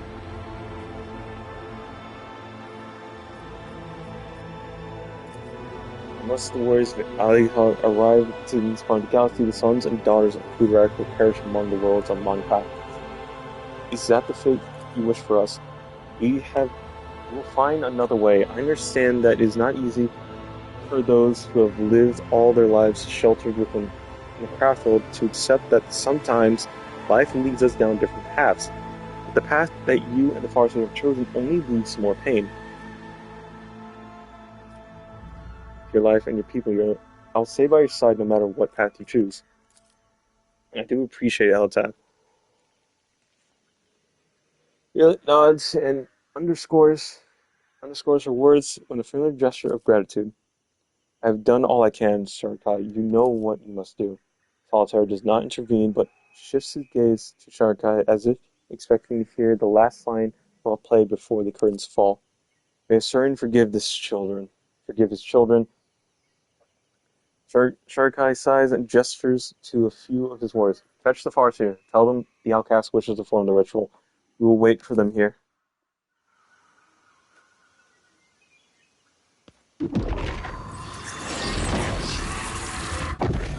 Strange areas that permeate the clearing where the paths of human Eldari happen to cross is gradually dissipating. All eyes turn to Yarli the Eldari, who managed to survive the deadly ritual, but who awoke looking angry and dejected. You survived? I certainly show you mercy, outcast.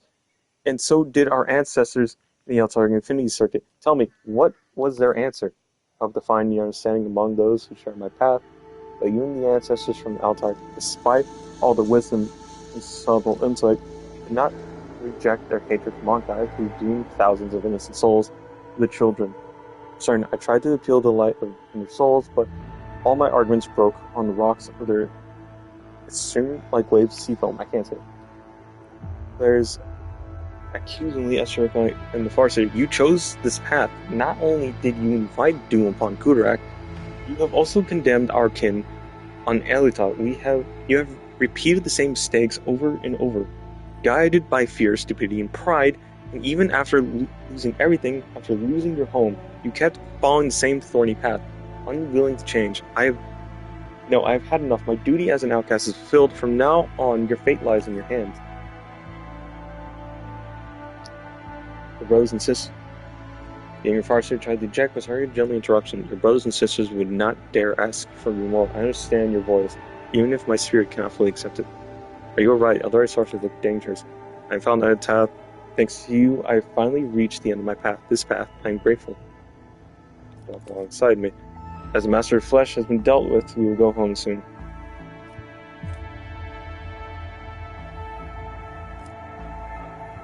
Ready yourself on hold. Yeah.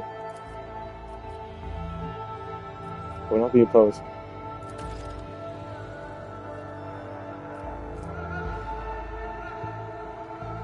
Our paths cross again. One day we will begin our conversation by greeting one another and not sheathe our blade. May not say with a kin. I'm an outcast, all attacked. My place is among the stars. Yay! I'll lay claim to the stars.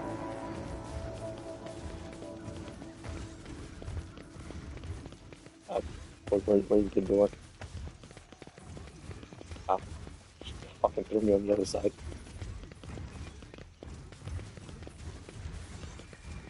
Nope, wait, that's one of the lenses. I need to force on it?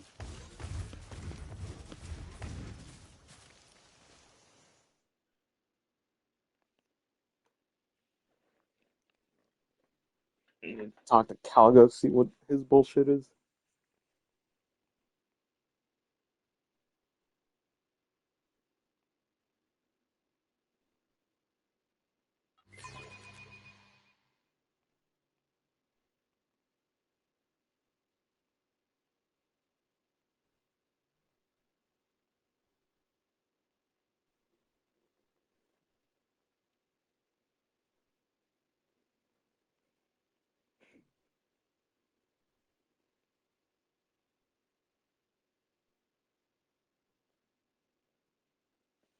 Ugh.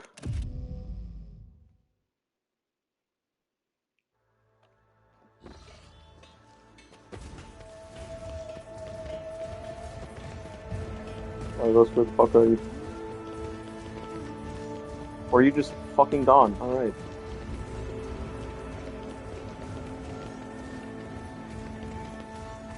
You're not pathway. Why chicken to this?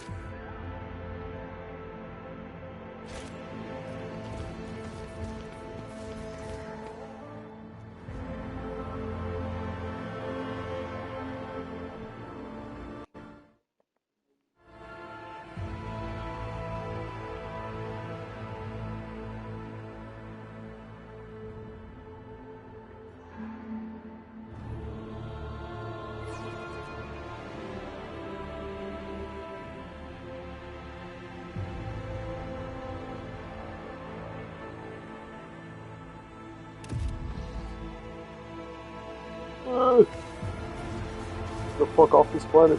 None shall stand in my way.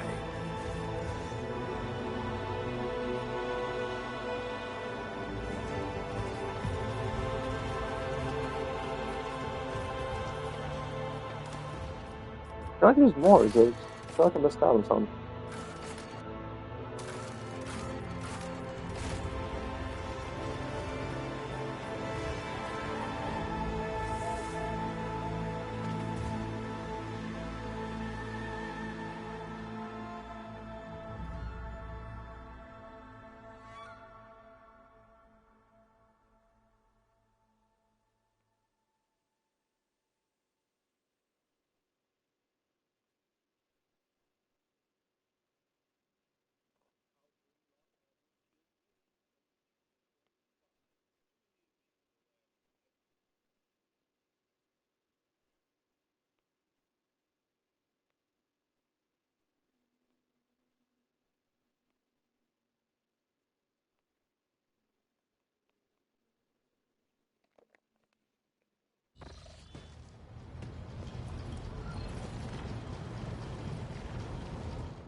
Okay then. Go there once. It's super long, thank you. My throat still feels fucked. Fuck.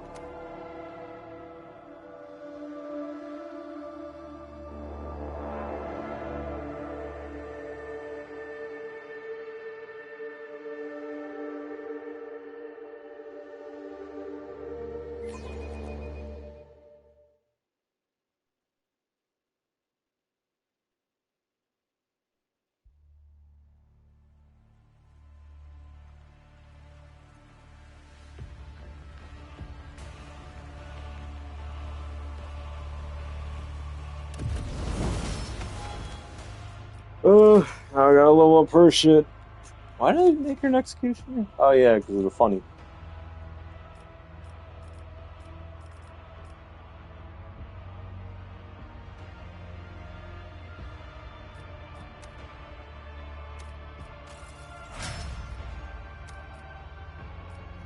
Oh boy. Bunch of psycho shit, which she's already.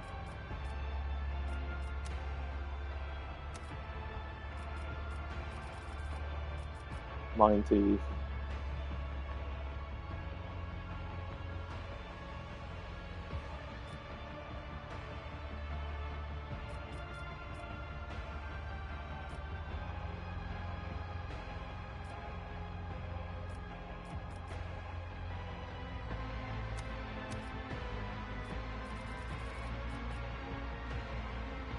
Yeah, Jesus Christ, how there's 6-type Lauren Ward. Okay.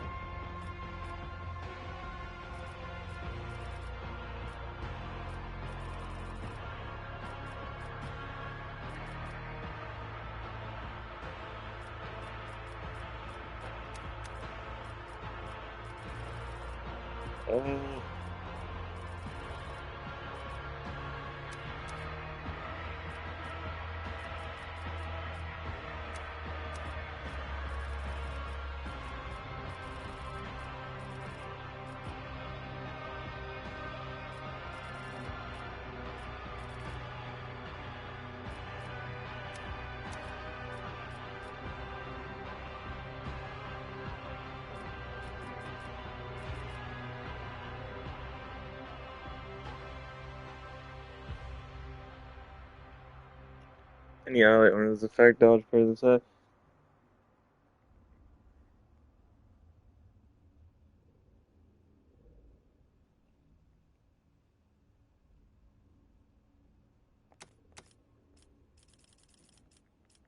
More lore war.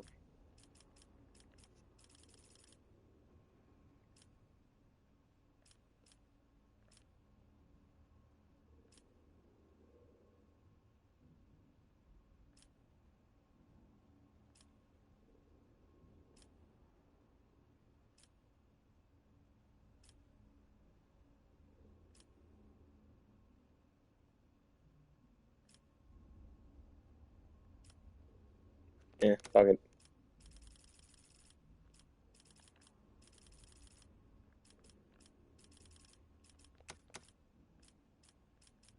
Intelligence?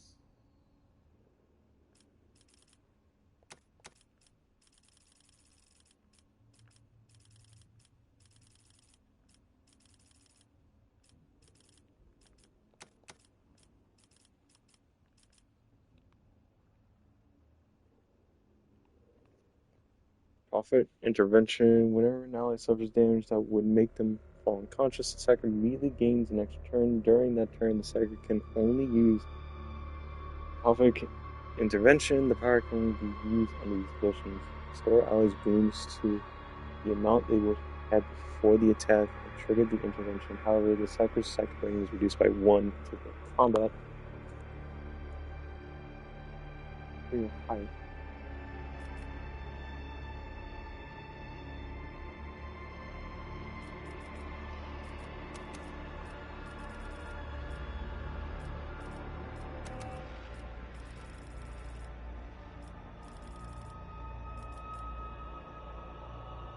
Psychic powers.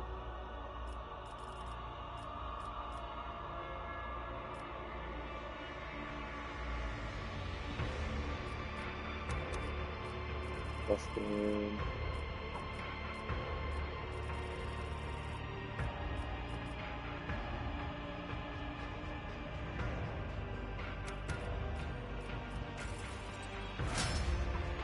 damn, anyway.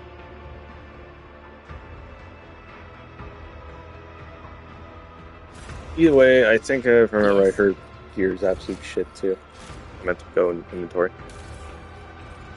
Yep. Shit.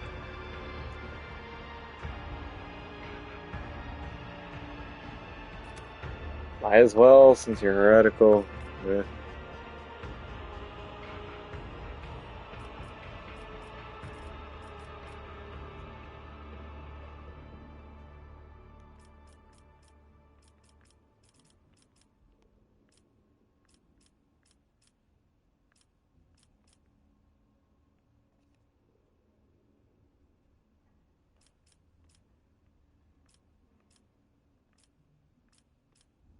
Badge of office. Eagle ring, stinger ring. Non-dissonant, seal of purifier. Beat of might. Discord ping.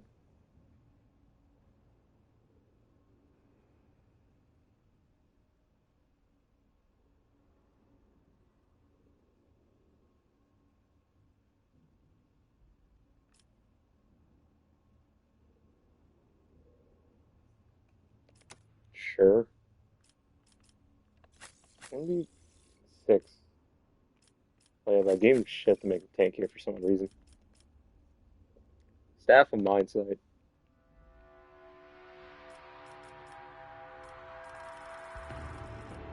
So much shit. Sure, the Bloodstone.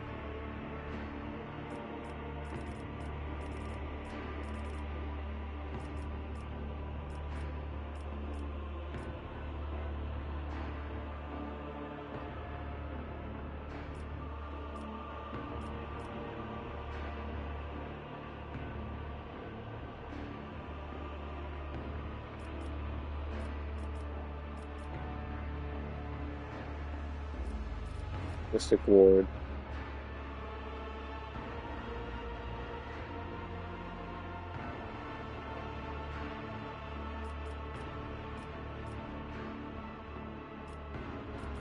Mystic Ward, some shit. What?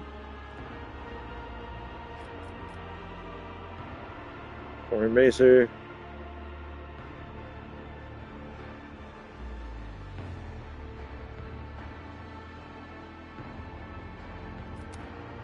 I'll just give her a bunch of rifle shit.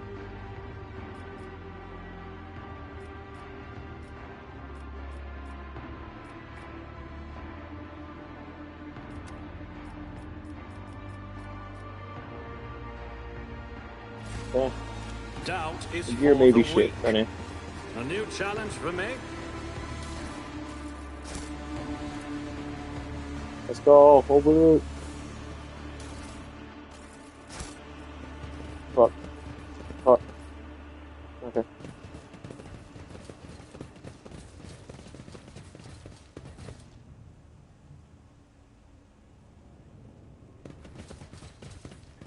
Yeah, it must be around here. People go on and on about Xenos this and Xenos that. But I look at you, Iliet, and I think you look like a human, albeit a dangerously skinny one. A degrading comparison, monkey. You are the call of Cylon Thrash in a corporeal shell. You could tear the veil apart at any moment. We are as alike as a snowy mountain peak and dirt on the sole of a shoe. So that's how you pronounce it. Iliet. Victory awaits. Logic. This Explorator is blessed with multifunctionality.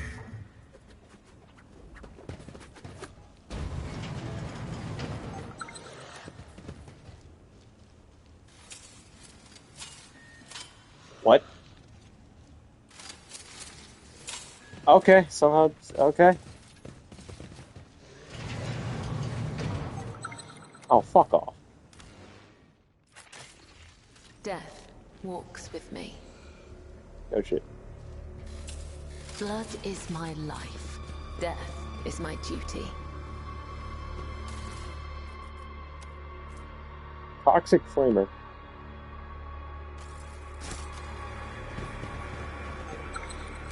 Can I please just fucking do not set it off? Just as I was taught. Goods.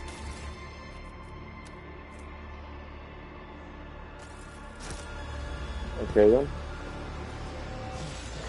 Follow my lead! That's a lot of bullshit down there.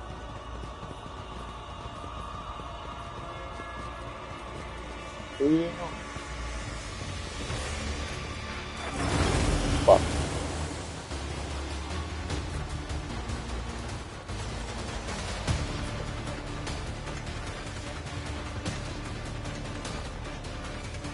Ooh, space music.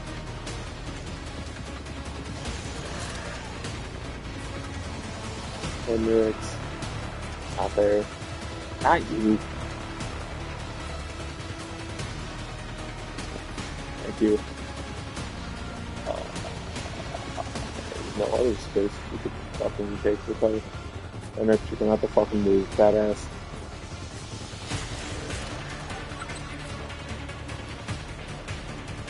Fucking leave it here. I don't know. Fuck it.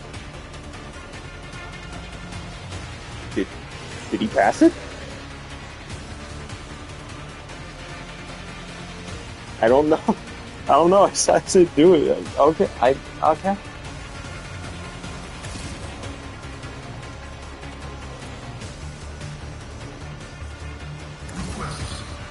I'm not sure whether he passed it or not. So I mean, it'd be pretty funny if he did.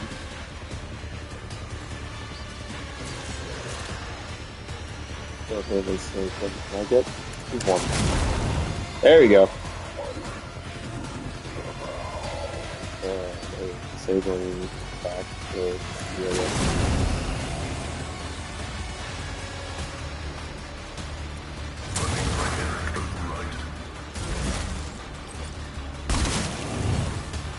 Congratulations. Poison pendants for like shit tier damage. What the fuck?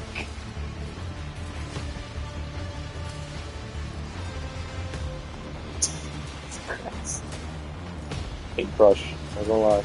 I am not your Xenos pet monkey. You say that every time. Alright, the damage is actually now manageable.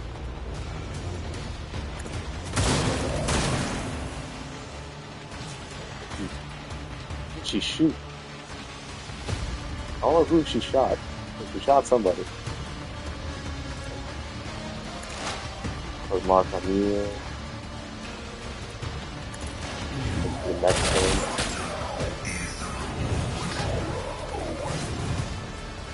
Damn. Anywho, wait.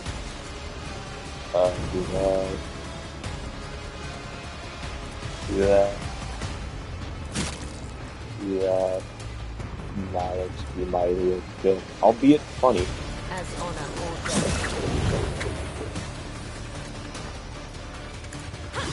Cover you in blood. Too far away. Yep.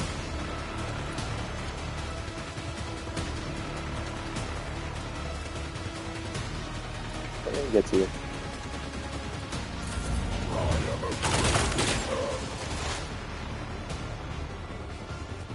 Okay. I know she. Yeah, she's. Alright, this much. I think that's for whenever people fucking die.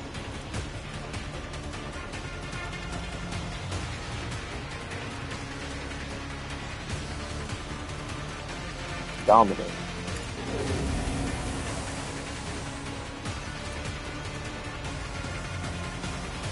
think she just eviscerated in the first movement. There is movement in the Empyrean.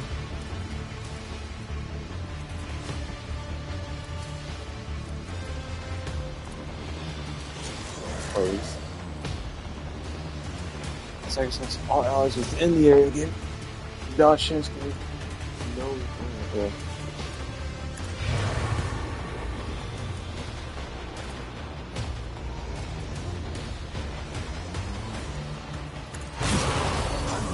Okay, she can just outright.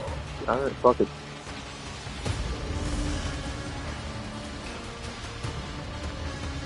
That was really funny. I guess not. Suits my purposes. Oh, fuck that way. What the fuck was that about?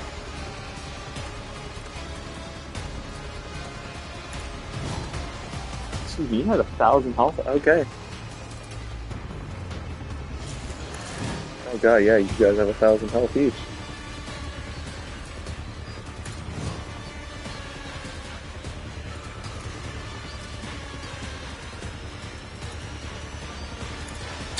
Nowhere to hide. Almost.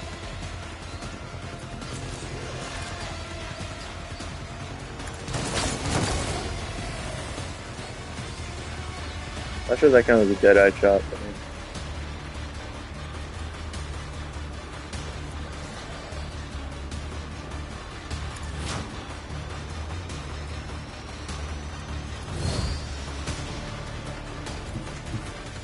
Everyone, step aside.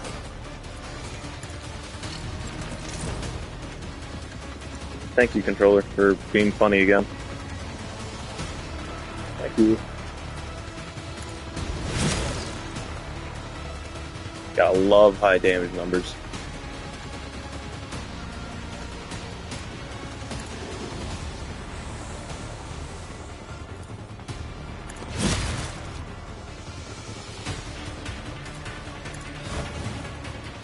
I heal.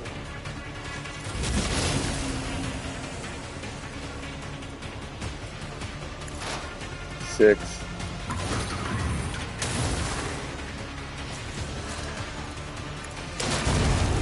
He blew up, but there doesn't matter.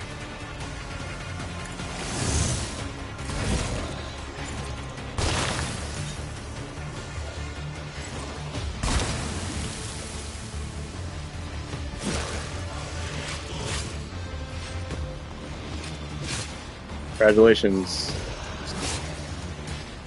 Dodge and dodge, parry, dodge, parry, dodge, parry. Oh, fuck. I Okay. understand.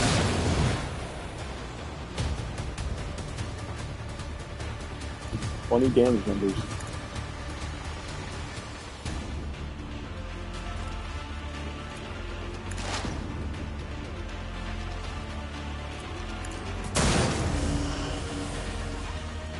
It did say that every 10 points of damage is 1 extra point of direct damage, so. No line of sight. I have so much maneuverability, what the fuck? Please, stop, thank you. I have more shit here. I forgot I had this entire section. Nothing I...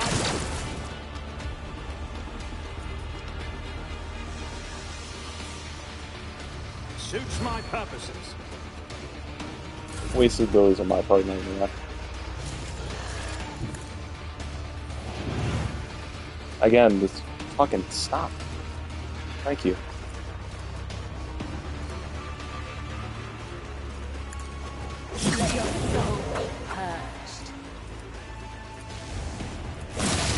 Okay.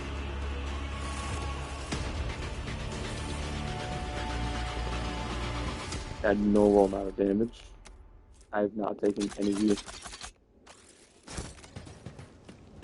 I'll lay claim to the stars. Dude up here. What's that? Oh.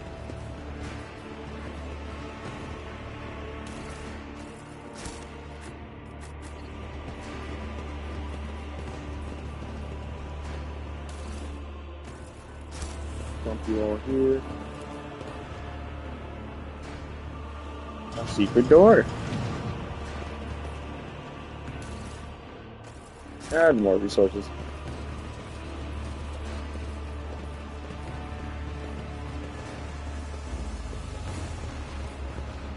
Back in, athletics check for a fucking bookshelf.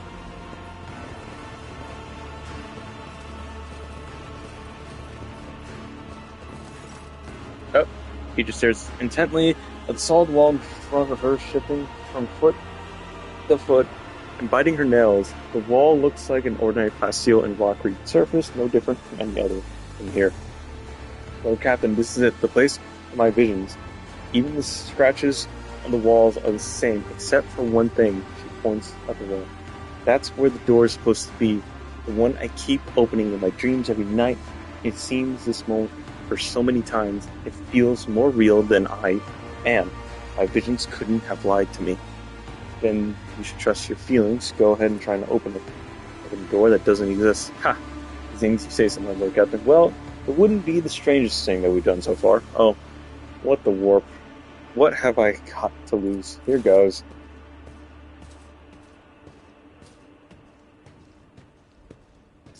Intense. Just fucking... That...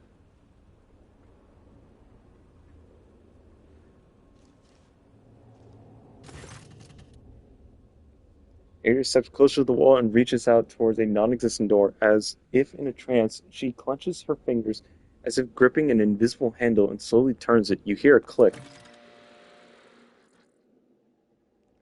A violent ripple tears through the space around the wall. A canopy of whispers make your skin crawl from head to toe like an unseen wave emanating from the twisted, broken reality.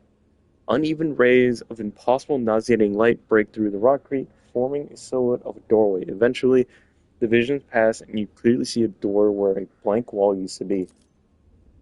It returns to you with a wide and somewhat deranged smile. Lord Captain, we found it. It's the door, exactly the one in my visions, which means my salvation is close. Except it wasn't hidden by some force field contraption.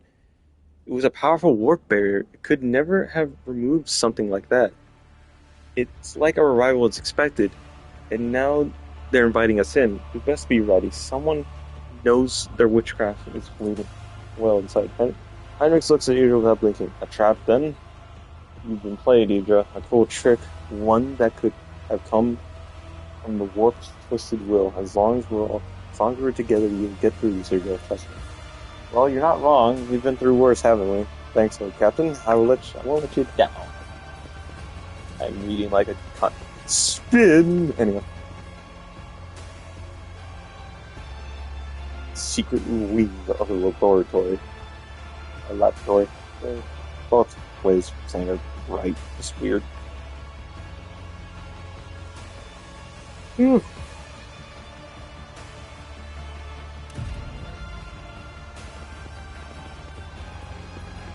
Idira, either stop glaring daggers at me, or tell me what the problem is. You're planning something, Iceman. You yourself don't realize it yet, but I'm not you. I know your devious plans before you even think of them. The fuck's she going on about? Always ready. The web serves. He's on set. Okay. What the fuck was that? Oh, it was a warp trick. Okay. We shall prevail. I see a loud bang. I won't tolerate weakness. Grab the goods. Peace out. I did fine. Yeah, I love Sticky.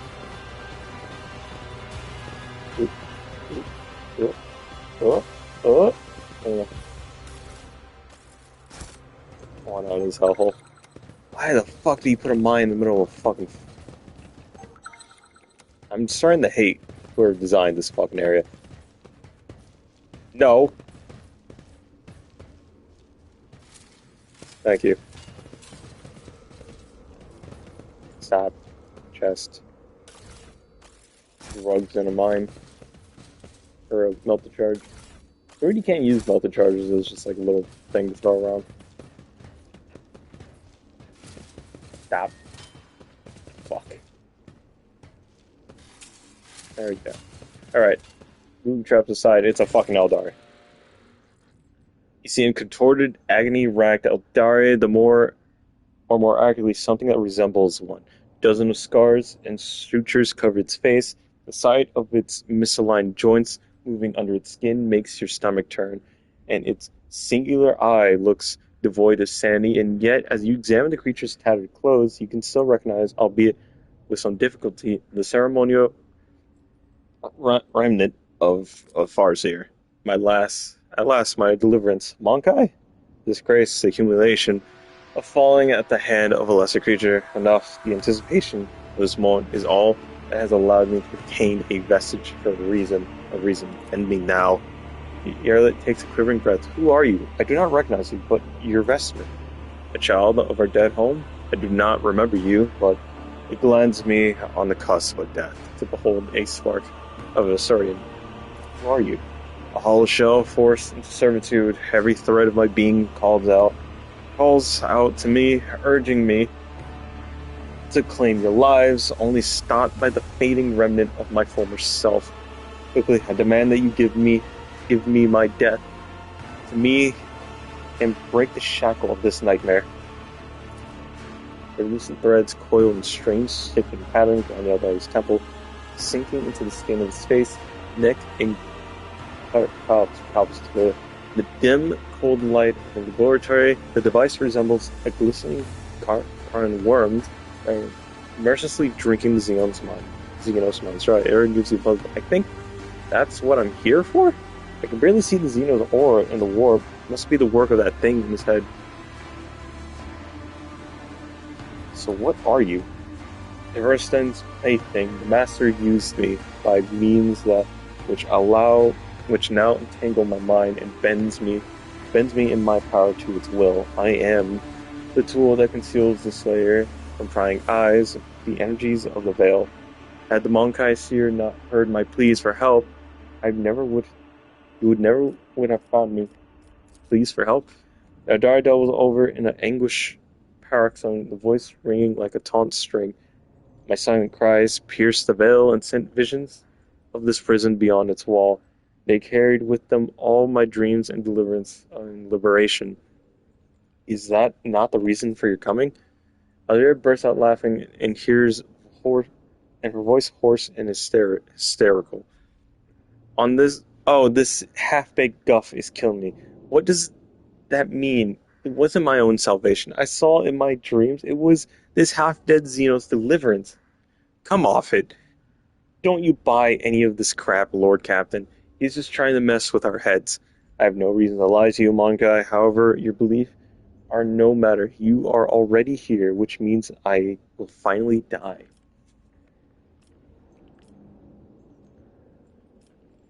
I'll grant you a swift death. So be it. What the? Of course, there's dickheads in it. Oh my god. How many corpses are in the bathtubs?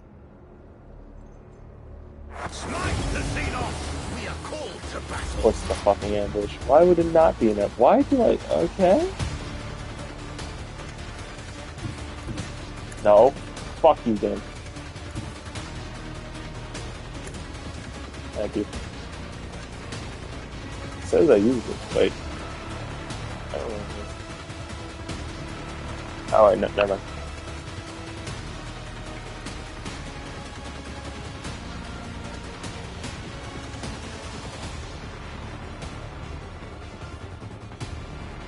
Oh wait, forgot that's the leading attack. I was like, where's the area attack?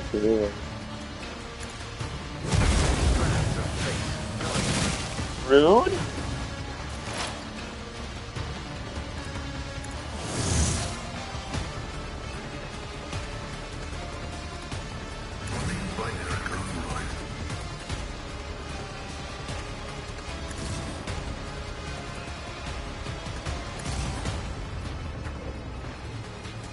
What the fuck is that about?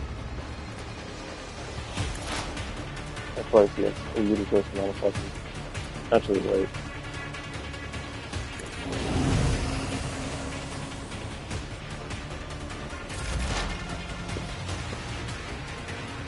God, there's just like no good cover. I mean, everyone's using melee weapon, which is good.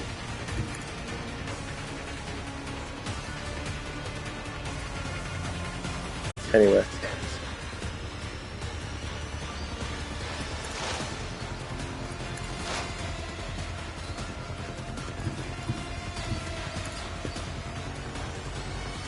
Can I please? Thank you. Oh.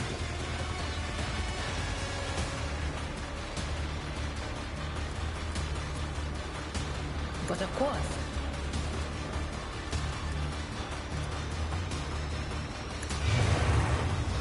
Use everyone's dodge.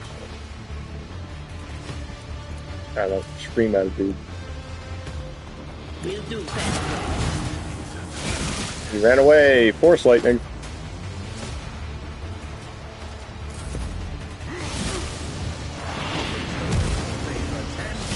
You gotta love Eldari sorcerers. Of course, he fucking triggers the veil.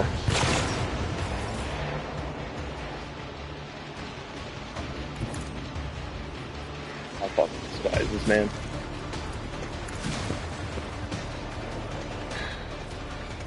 This controller needs to die.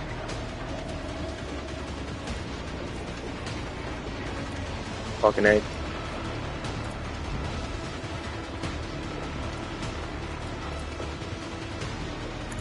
No! Alright, thank you.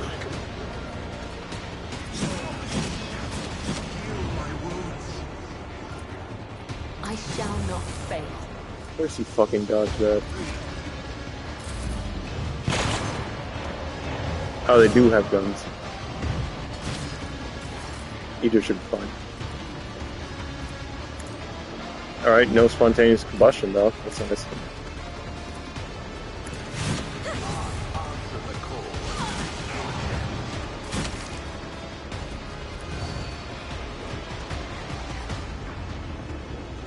I have no idea what any of that was for a minute.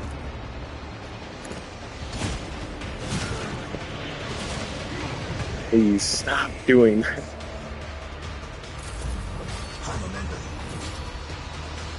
This guy is just gonna be fucking annoying.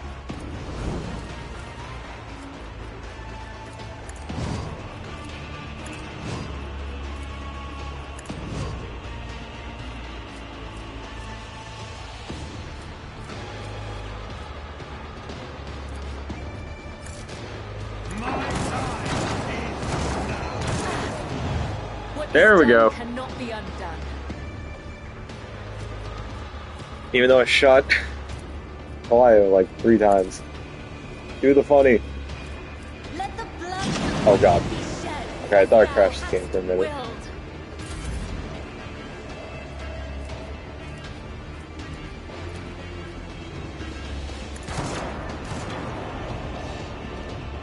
Perfect. Do another one.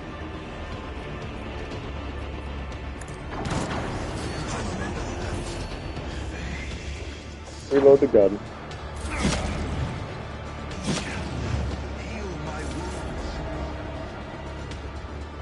Yay! Pascal can now just shoot at everybody. Being which, tenderize ass.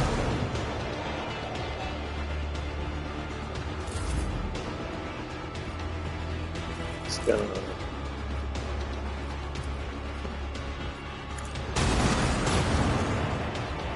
Oh, stop. What I need to do.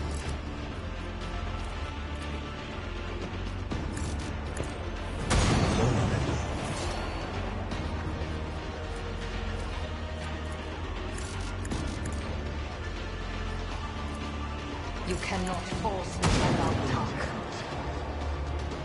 37 damage.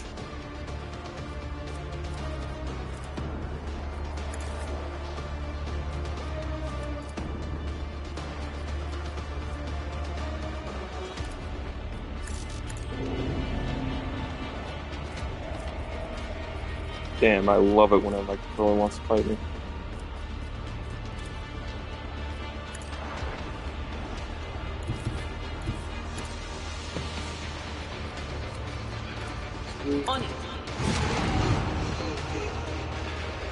So far, no demon.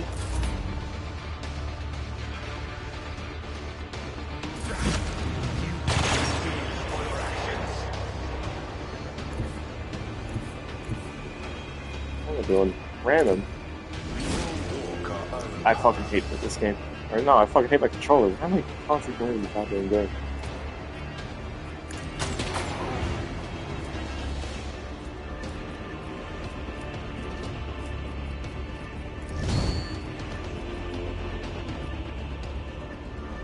Either way, he's burning and bleeding.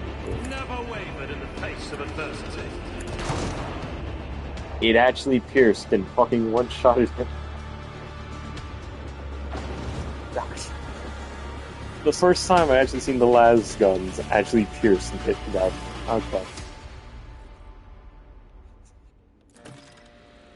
That Xenos card, did you see his eyes right before he attacked us? It wasn't like there was no light left in him. It was all because of this thing. I don't want to die, but I don't want to live like that either. If it means I'll stop being myself, then what's the point?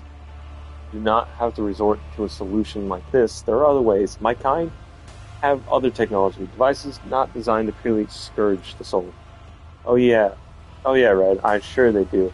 And as soon as I visit your nearest dearest, I'm sure they'll welcome you with open arms and spoil you with gifts. Look, Yarlet, I already forgot the name, Yarlet. If you're not on great terms with them, then what are the chances of a Monkai which have? It's just class. Henrik gazes at the required device, pressing his lips into a thin line. Then he shifts his gaze to Hydra. This is Talas.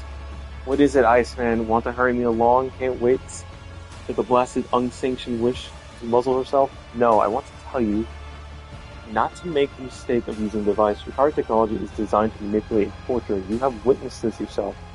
Are you sure you are willing to part with your soul just so you can live without fear of the curse that you and I share? Our curse? Sorry for saying one